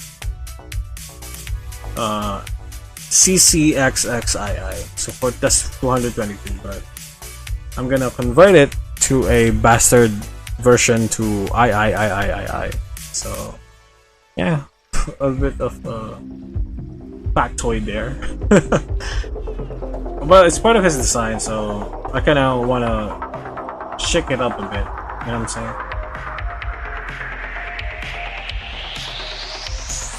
And this also looks cooler. Like they have those lines. Here's what the fuck.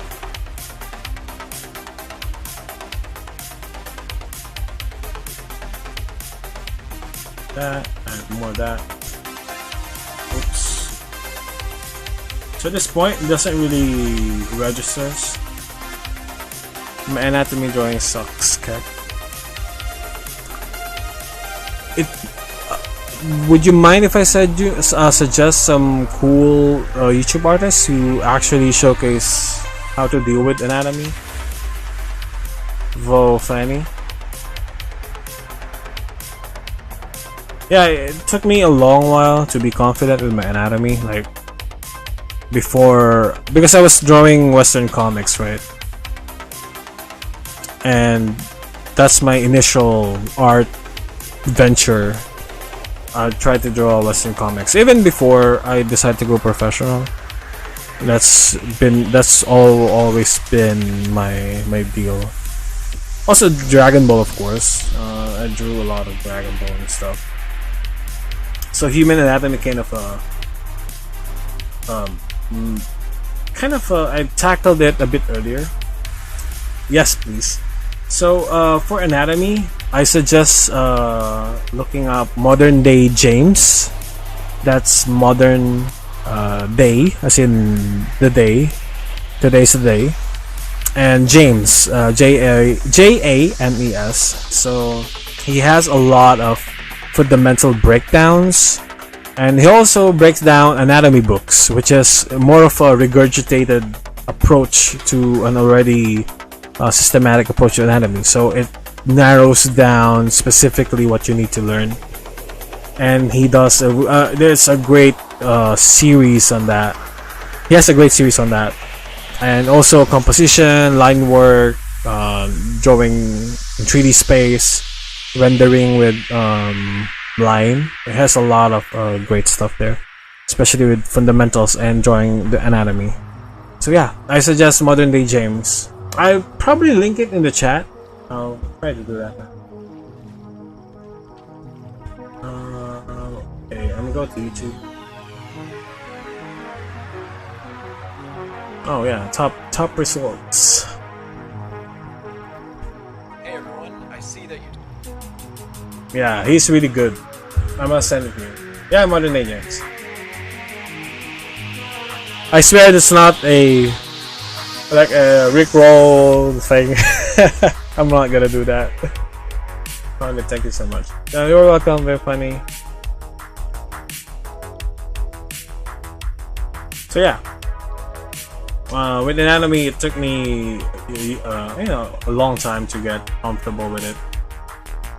But one thing that really helped me the most is, especially with the hands, is I just look at my own hand when I'm drawing stuff. Especially with comic book hands, like the one they flex their digits like they're casting spells. Everyone does it. Storm, Magneto, everyone does the flexing hand thing. So yeah, I just study my own hand if I can't figure out how the hell do I draw this angle, how the hell do I draw this digits. So mostly that. So now we're just narrowing down Zion. We're gonna add this folds for his pants. It's a bit poofy. It's a bit more wide at the top, and then it narrows down to the bottom. It's a baston slack, which is common to the cool kids in my generation.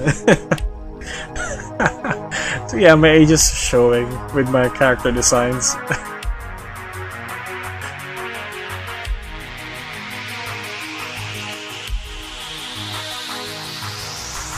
Alright, so he also wears boots, but we don't need to show it right now. So you could add more stuff, but at this point he's not really, rearing his muscle up. It's more of a relaxed tense. It's not like really, raging boner contraction with the muscles. It's just enough. Gonna add more definition on the muscles there, but I think I went overboard with this. So I'm gonna tone it down right about here. There you go. This forearm is a bit too long, I suspect. Let me flip the page. Yeah, it is a bit too long. The bicep is a bit short here, so we're just gonna adjust that. So yeah, it's very important to flip your image. I'm eating my own words. It is important to flip your image, especially if you're checking for errors or minor stuff that you might have missed, especially with proportion and anatomy wise. Composition greatly, especially if you're establishing composition. It is important to flip your page, because spatial awareness spatial awareness is the first thing to go when you get used to looking at something. That goes with proportion, that goes with anatomy, that goes with most of the fundamentals. Color, not so much. Values, not so much. You need to squint your eyes with values. But yeah, with everything else, balance, composition, anatomy, proportion, you need to flip the image because if you're looking at the page for too long, you'll get used to it and you'll miss out, you know, some discrepancies in your work. And you might waste time rendering it, you know, almost to completion, when you realize, when you like, okay, I'm gonna sleep for tonight and look at it tomorrow, and then you wake up tomorrow, the next day, and you notice, holy shit, the forearm is a bit too long, but you already finished the painting, so you have to scrap it or paint all over the painting, paint all over the arm so you correct it. So yeah, always flip the canvas. I think it's the next thing to always control save. Always save your work. Next is always flip the canvas. Because it really helps, especially with this one. I didn't notice that the arm was too long. I was too focused on the camera angle that I wasn't noticing any minor distortion and my proportions, especially in the arm part, because the lens is not curving around this part, so I assume it's almost correct. But you know, on second, after I flip the image, like, whoa, that forearm is a bit too long. So we fix it, and it's better now. See what I mean? Yeah, it looks better now, right? Before it was way here, like. This is his crotch, and it's almost halfway to his knees. That's gorilla arms, you know, gorilla arms proportion. So yeah, not the ideal to skip that and miss that. So it is best to, you know, always remember to flip your canvas. All right. Of course, we're gonna draw his face before we move on to Louis.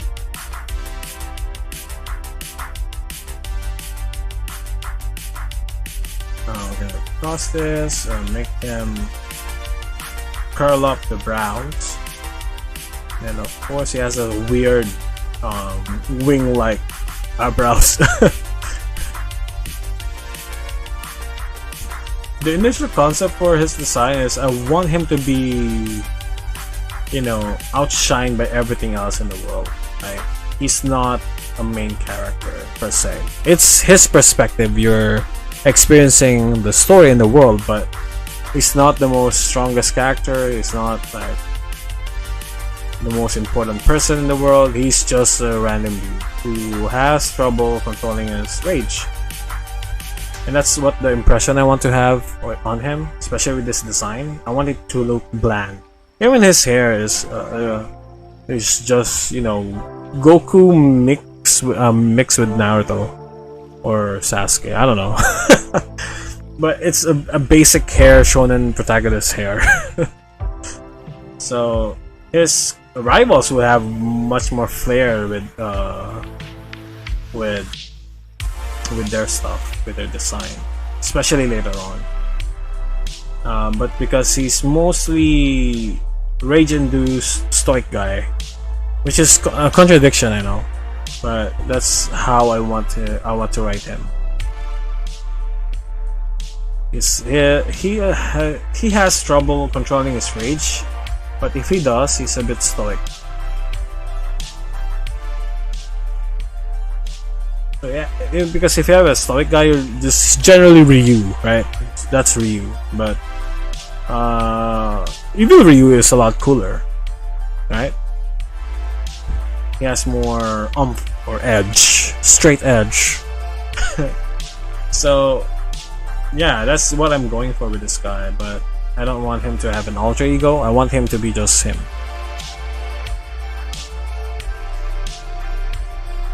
We're gonna add some highlights in the eyes, which is not gonna be shown or not gonna be noticed, but it's good to add it.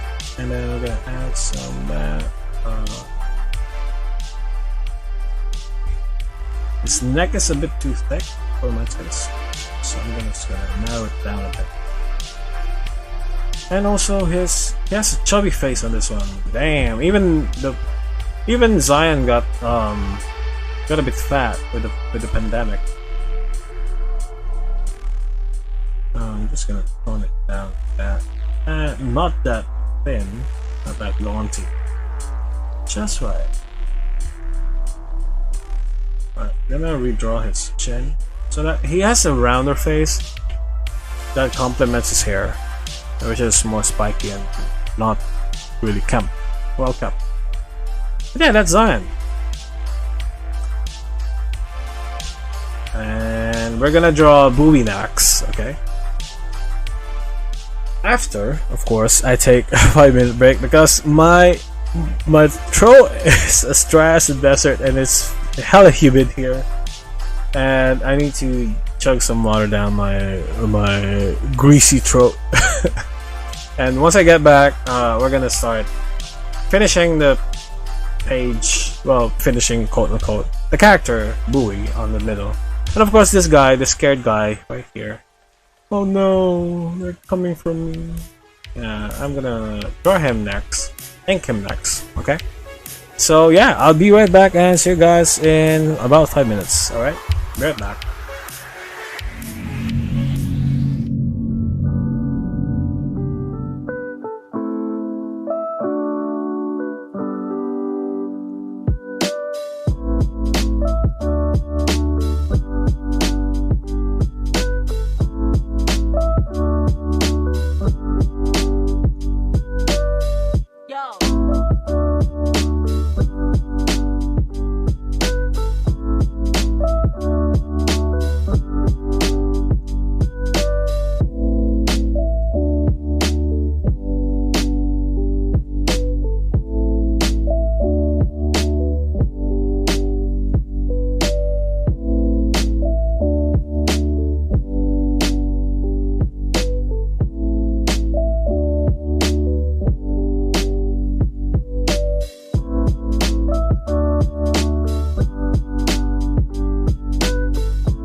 we're back.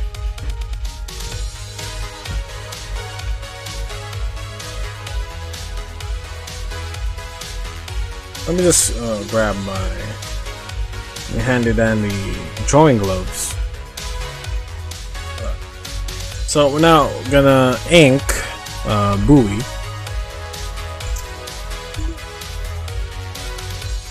Not much of his feature is shown.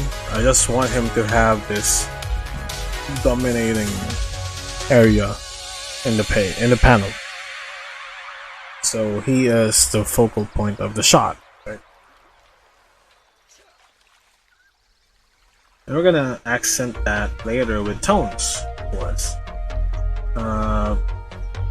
Did I say later? Later indicates I could finish the inking today, which is not gonna happen. Man, before I could finish a panel within like an hour. Fully inked. No tones though, I have to do that after the page is done. Oh yeah. I'm gonna check my maybe I should refresh this chat window because it's not popping up new chats. Let me just wait. Yeah, while it's loading, I'm just gonna start going. I hope I didn't miss anyone chatting. Right. So I'm just focusing on the creases of the clothes because that's mostly what is shown, and I'm also keeping in mind that I'm looking at his this figure from the bottom up, right? So the crease has to show this bottom part, right? If this is the shaded part, that's the crease, right? So I have to indicate that.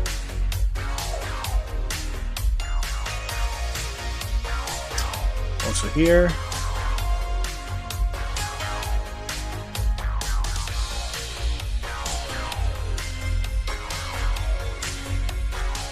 Adding more creases here.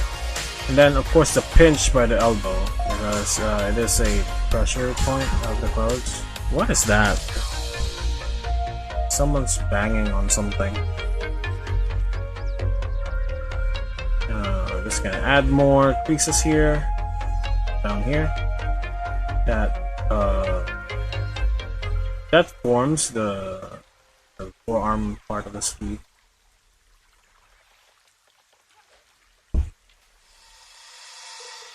Alright. And then of course we're gonna implement that same on the forearm.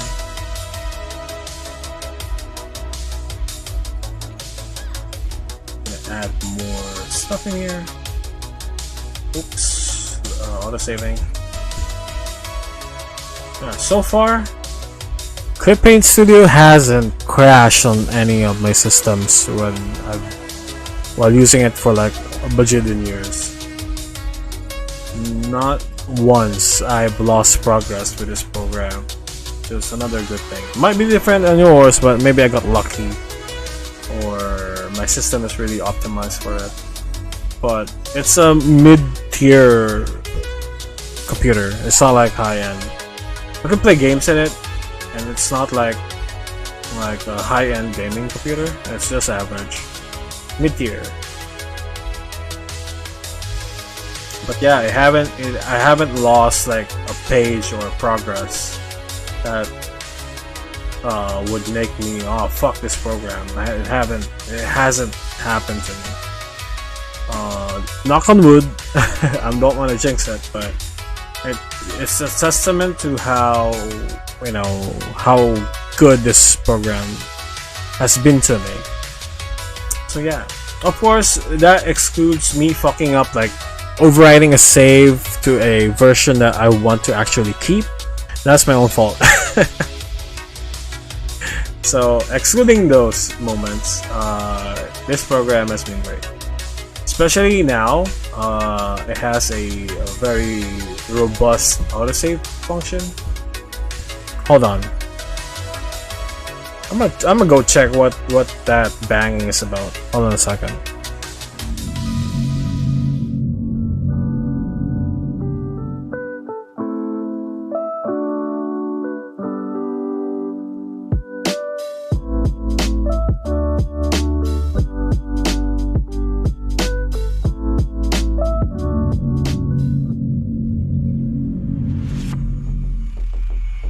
Alright, we're back.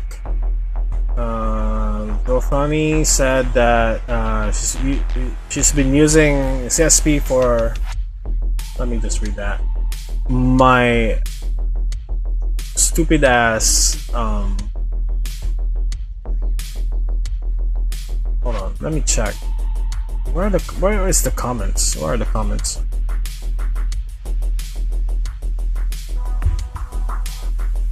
Did I disconnect them? What happened? Oh, there you go. Okay, I can't see the comments live? Fuck. Okay, let me just read that on the thingy. Because god damn it, my chat isn't working. Bofani said that she's been using CSP for a long time and she's using a potato laptop and it hadn't crashed on her. Which is, yeah, another testament. It's really great software. It's specifically made for illustrations and mostly, of course, for manga. Its name changed like before it was named Manga Studio, right? So I've been using it since then, since before they have a name change. So now we're just adding more crevices here on the garter part of this tracksuit. I can't for the life of me refresh my chat. Let me type something here so that it will show up.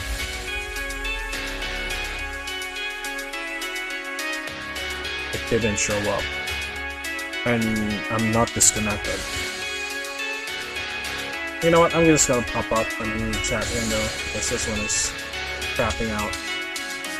The hard part is I'm streaming simultaneously on Twitch, Facebook, and YouTube, and I have to use a third-party, stream, a stream platform that would allow me to do that. But the annoying part is the chat is hella clunky, especially if we're trying to see on multiple platforms. Yeah, are you streaming on Twitch too? Yeah, I'm also streaming on Twitch. I think Twitch has, I could see, well, I have a viewer from Twitch earlier, but I missed her first chat, so I wasn't able to answer her. But yeah, it's a bit clunky. I kind of hate it. I hate missing chat interaction, and I don't want to appear like I'm a douche, like I'm ignoring chat, right? Of course.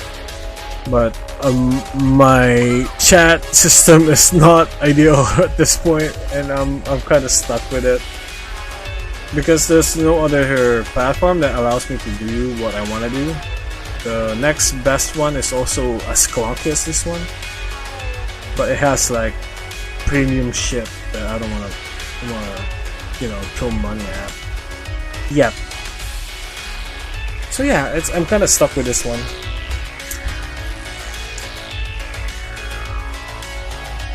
But I guess I have to invest on it if I want to, do this extensively. And I'm gonna draw now. Yeah, I've been yapping while I've been drawing, inking his clothes. But right now, what I'm doing is adding some line weight on his clothes to show differences in plane differences, right? If someone's on top of something, you put a heavier line weight on the thing that is above it. It's a common line weight technique, actually. So it adds more depth that way. I've been rarely implementing it here, but later on we're gonna double it up and add more line rates to it. You don't have to put it on one go, anyone goes. You could always add it, incrementally, which is the best approach really. Before I would just locate blocks of shadows and then just fill it. That's it. Which, it is fast, it is efficient, but you don't, there's no nuances of depth there, so it's kind of double-edged sword. So if you want to be careful with it, you'll have to take some time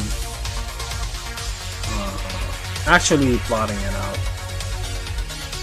and it will give more sense of detail with the right amount of ink blocking. Of course, while also at the same time allowing you to remove details. Like you don't have to draw the other feet, the other leg with it. My phone is vibrating. What is on?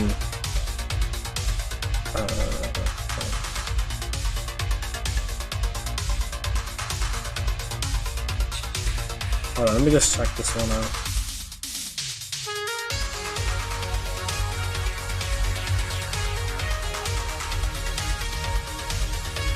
That's just some random meme. Yeah. I'm just adding this border. Of course, it's facing towards us, so we're looking at it. We're looking at the bottom of this fabric. Well, not fabric, but more polystyrene jacket. Not even the proper material. I'm not sure, but yeah, it's plastic. So we're looking at it from the bottom. So it's kind of turning to the side, so we're seeing more of the side parts of it rather than the bottom. Of course, the bottom is still part of it, but less so. I mean, more so than the plainer side of it.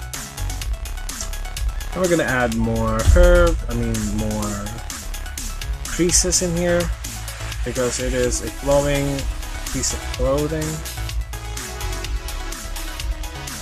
So we need to indicate that. There we go.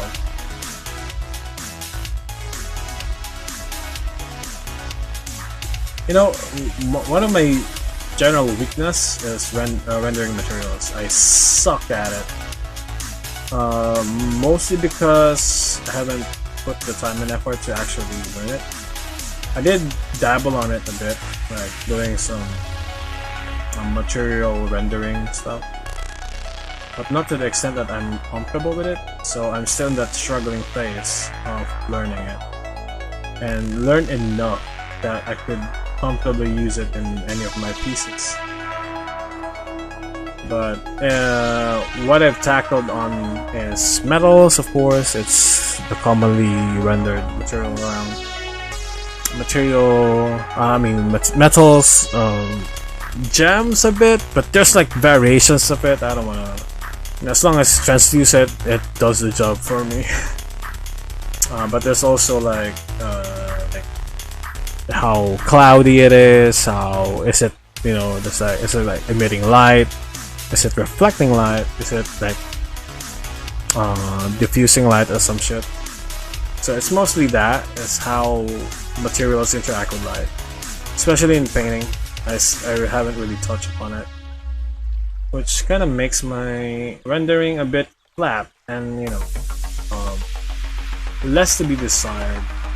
But I know it is my weakness, so the next thing to do is to work on it.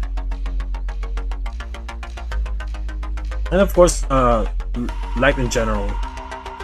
I've been comfortable with it. I've learned enough that I could make a decent composition with light and paint with it. But yeah, part of it is rendering, so it's that like next step towards it. So that's something I need to work on.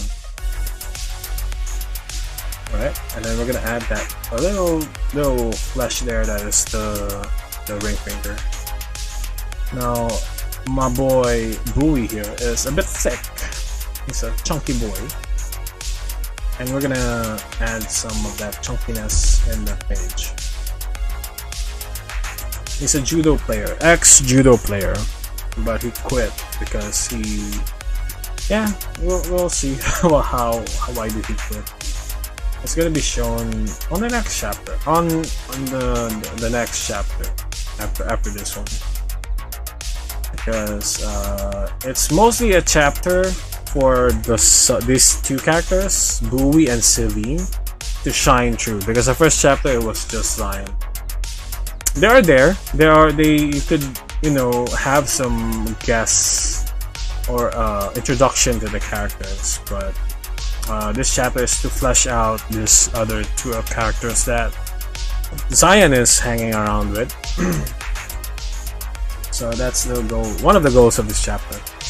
Of course, it is also progressing Zion's adventure to achieve whatever he wants to achieve, and his friends are helping him out. Also, they have their own goals, right? They also want to get that same thing Zion wants, so it's more of a team effort now. I'm not gonna cross-hatch right now. I'm just gonna add some values to the proper, areas of the panel. I'm gonna add some belt, and then the overlap of the pants, the jacket. Same material with the jacket. It's a sport jacket.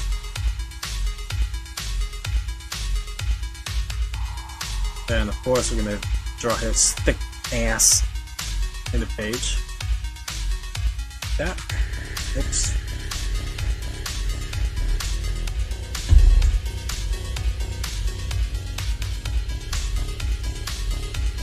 Oh man, I wish I could see my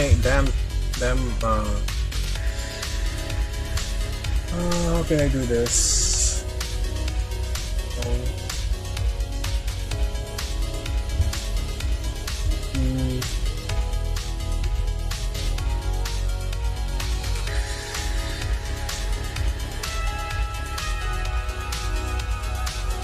Doesn't refresh. That was annoying. I can't see chat activity. Hold on. Let me refresh this.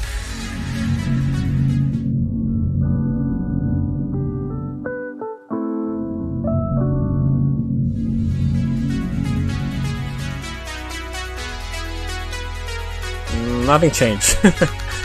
That sucks. Hold on.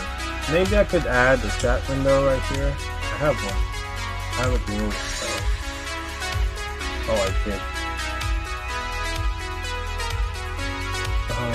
Web source, I think is the one. Yeah, I have chat thing.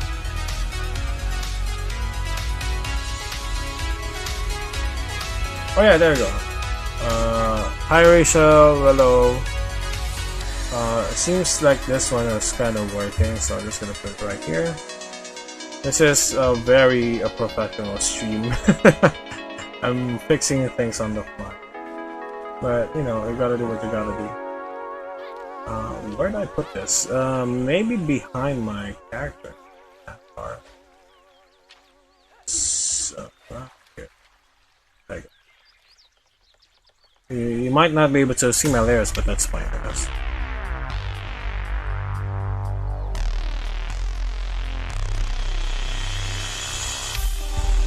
Right now I'm just adding more like creases on the work, on his clothing. So now we're gonna add this tight folds into the crotch area, and his cheeks, his right cheek right here.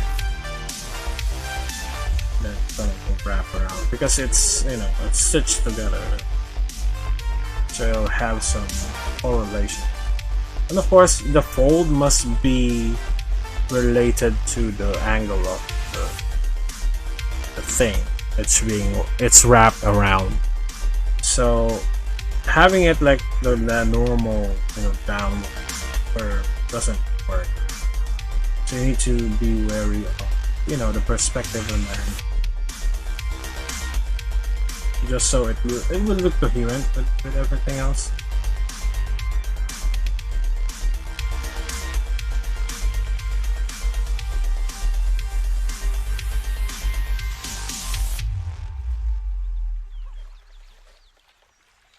This here, add more.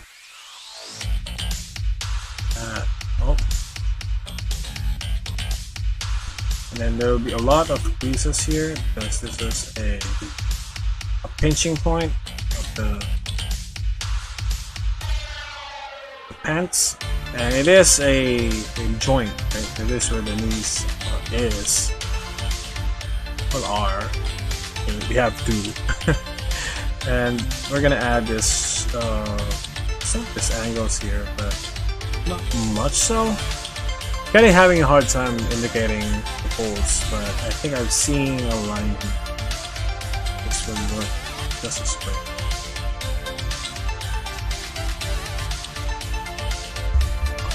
There's a fucking mosquito biting my leg. God damn it! I felt that. I felt the proboscis. I don't know, proboscis. Yeah, proboscis. Puncturing my fucking skin. Yeah, I need to hunt that one down.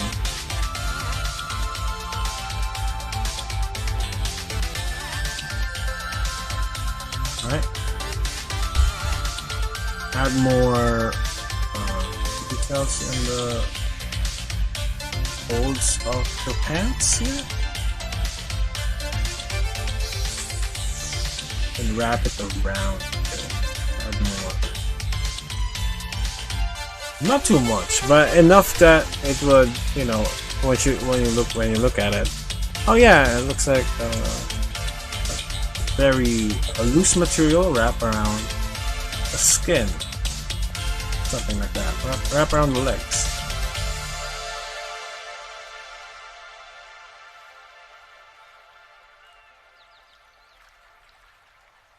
Got this one here. Gonna add two. I'll save a. And here.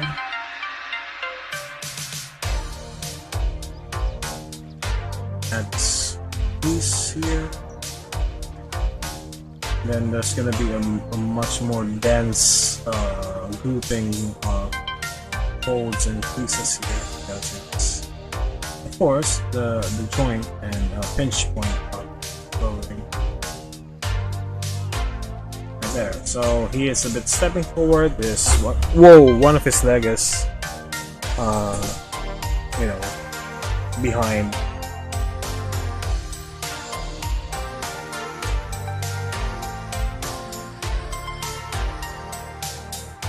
Then we could add, oh yeah, the collar.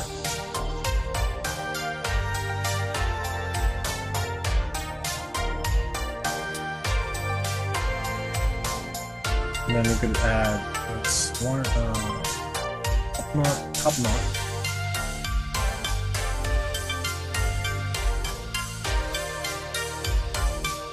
And let's make it more clean. Add details here and there.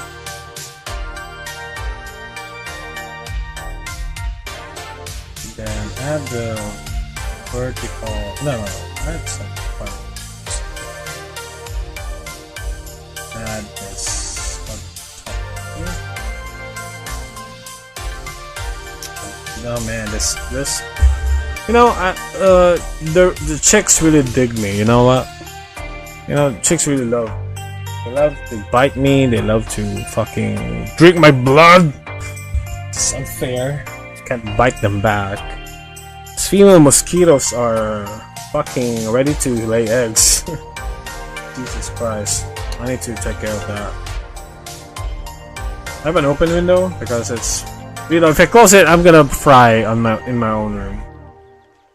I have to choose between mosquitoes or her being fried alive. So yeah, tough choice. But yeah, you gotta deal with it. So not much complaining there. Just explaining why I have some bouts of anguish while I try to kill whatever's feeding off me. So we're gonna do his bangs around, but that's gonna be it. The back of his skull is a bit too wide, so we're gonna trim it down a bit. And of course, we're gonna add some streaks of his hair. He's blonde, so we're gonna add some hair groups in this angle. And this can be dealt with the tone. To deal with that with tones. But we're gonna add some gritty materials there. Roughing it up, some boxating.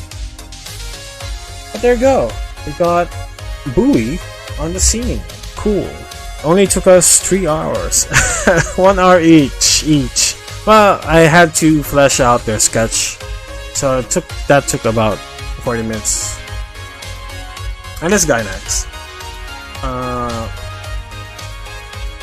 We don't have to really pay him too much effort because firstly, he is far in the scene. Most of the details will not be perceived.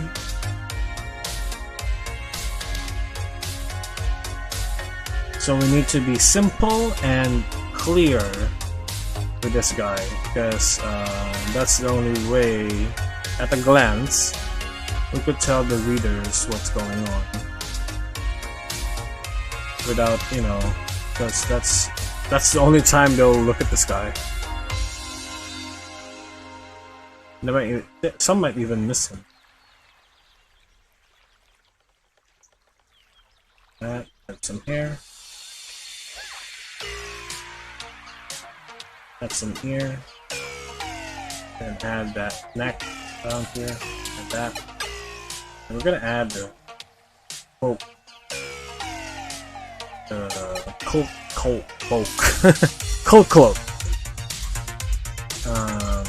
We're gonna add this up here, adding more here, and we're gonna add some of the creases here. It's more of a flowy, tough kind of flow. It doesn't fold much. More simplified creases.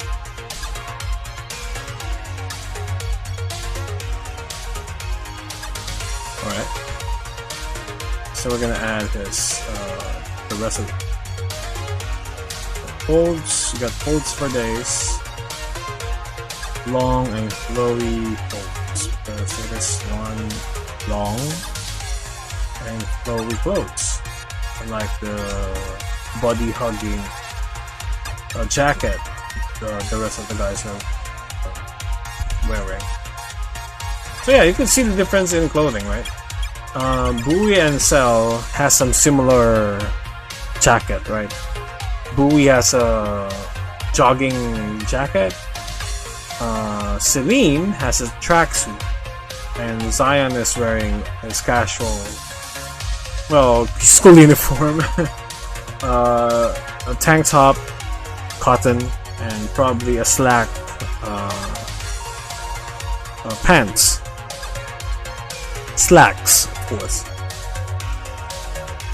So yeah, it should be shown like that. Let me bring up the thing. Yeah. So yeah, we're finishing up this guy. Of course, we drew him some hands, but look at this thing.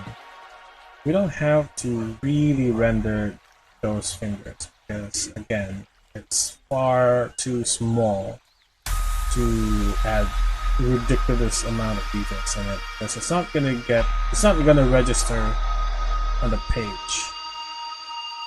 It's more of the indication of details rather than actually drawing. It's a hard thing to balance, especially if you're still learning out when to do it and when not to do it. But yeah, at least if you have it correct, like anatomic correct, at least if you look at it like that at this angle, it looks like, yeah, that's a hand. That's his hand. I don't have to draw it with the same detail as this one, or this one, or this one, because it's way down there and it's small in the page. I have to draw his nails, his other features, so that's just efficiency wise.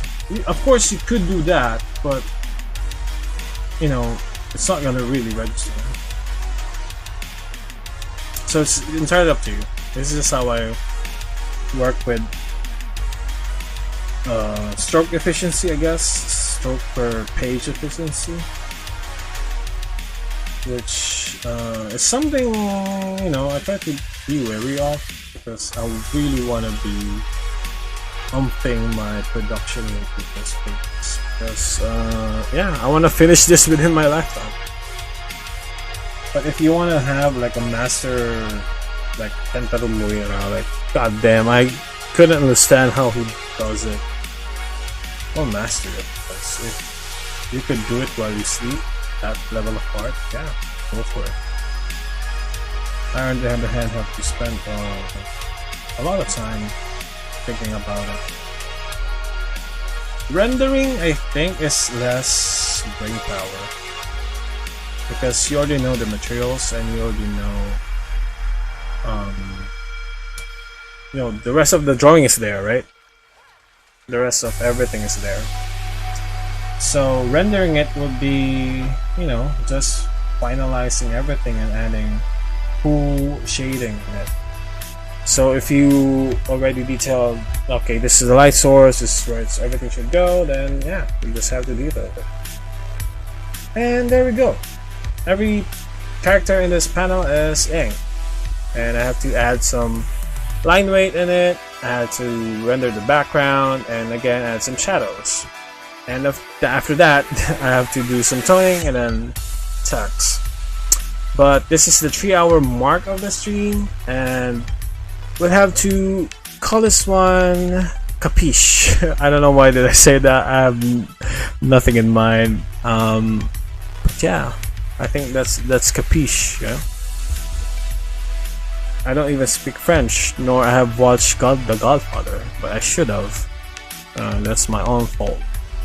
But yeah, we're done with this. Well, we're not done. We're done for now. That's what I should say. And with this in mind, we finalize everything. I don't have to worry about the characters next time. It's just going to be rendering them to completion with the tones and filling out shadows and the black parts of the painting. I mean the panel, and doing the background, which is mostly a room, an empty room. It's an abandoned house. So yeah, that's gonna be it for tonight. Thank you everyone who dropped by. Rachel, Kekem, and Egg Waffle Gaming. Vofani, she's a artist friend of mine. Thank you for dropping by, Vofani. I keep reading through the letters and it's like a tongue twister. But yeah, thanks everyone for dropping by. Those who like and share the stream, thank you very much, and I'll be seeing you guys tomorrow. If I didn't pop up tomorrow, I'm gonna cut my left nut. I'm just kidding. Probably. Just kidding. Alright, see you guys tomorrow. Bye.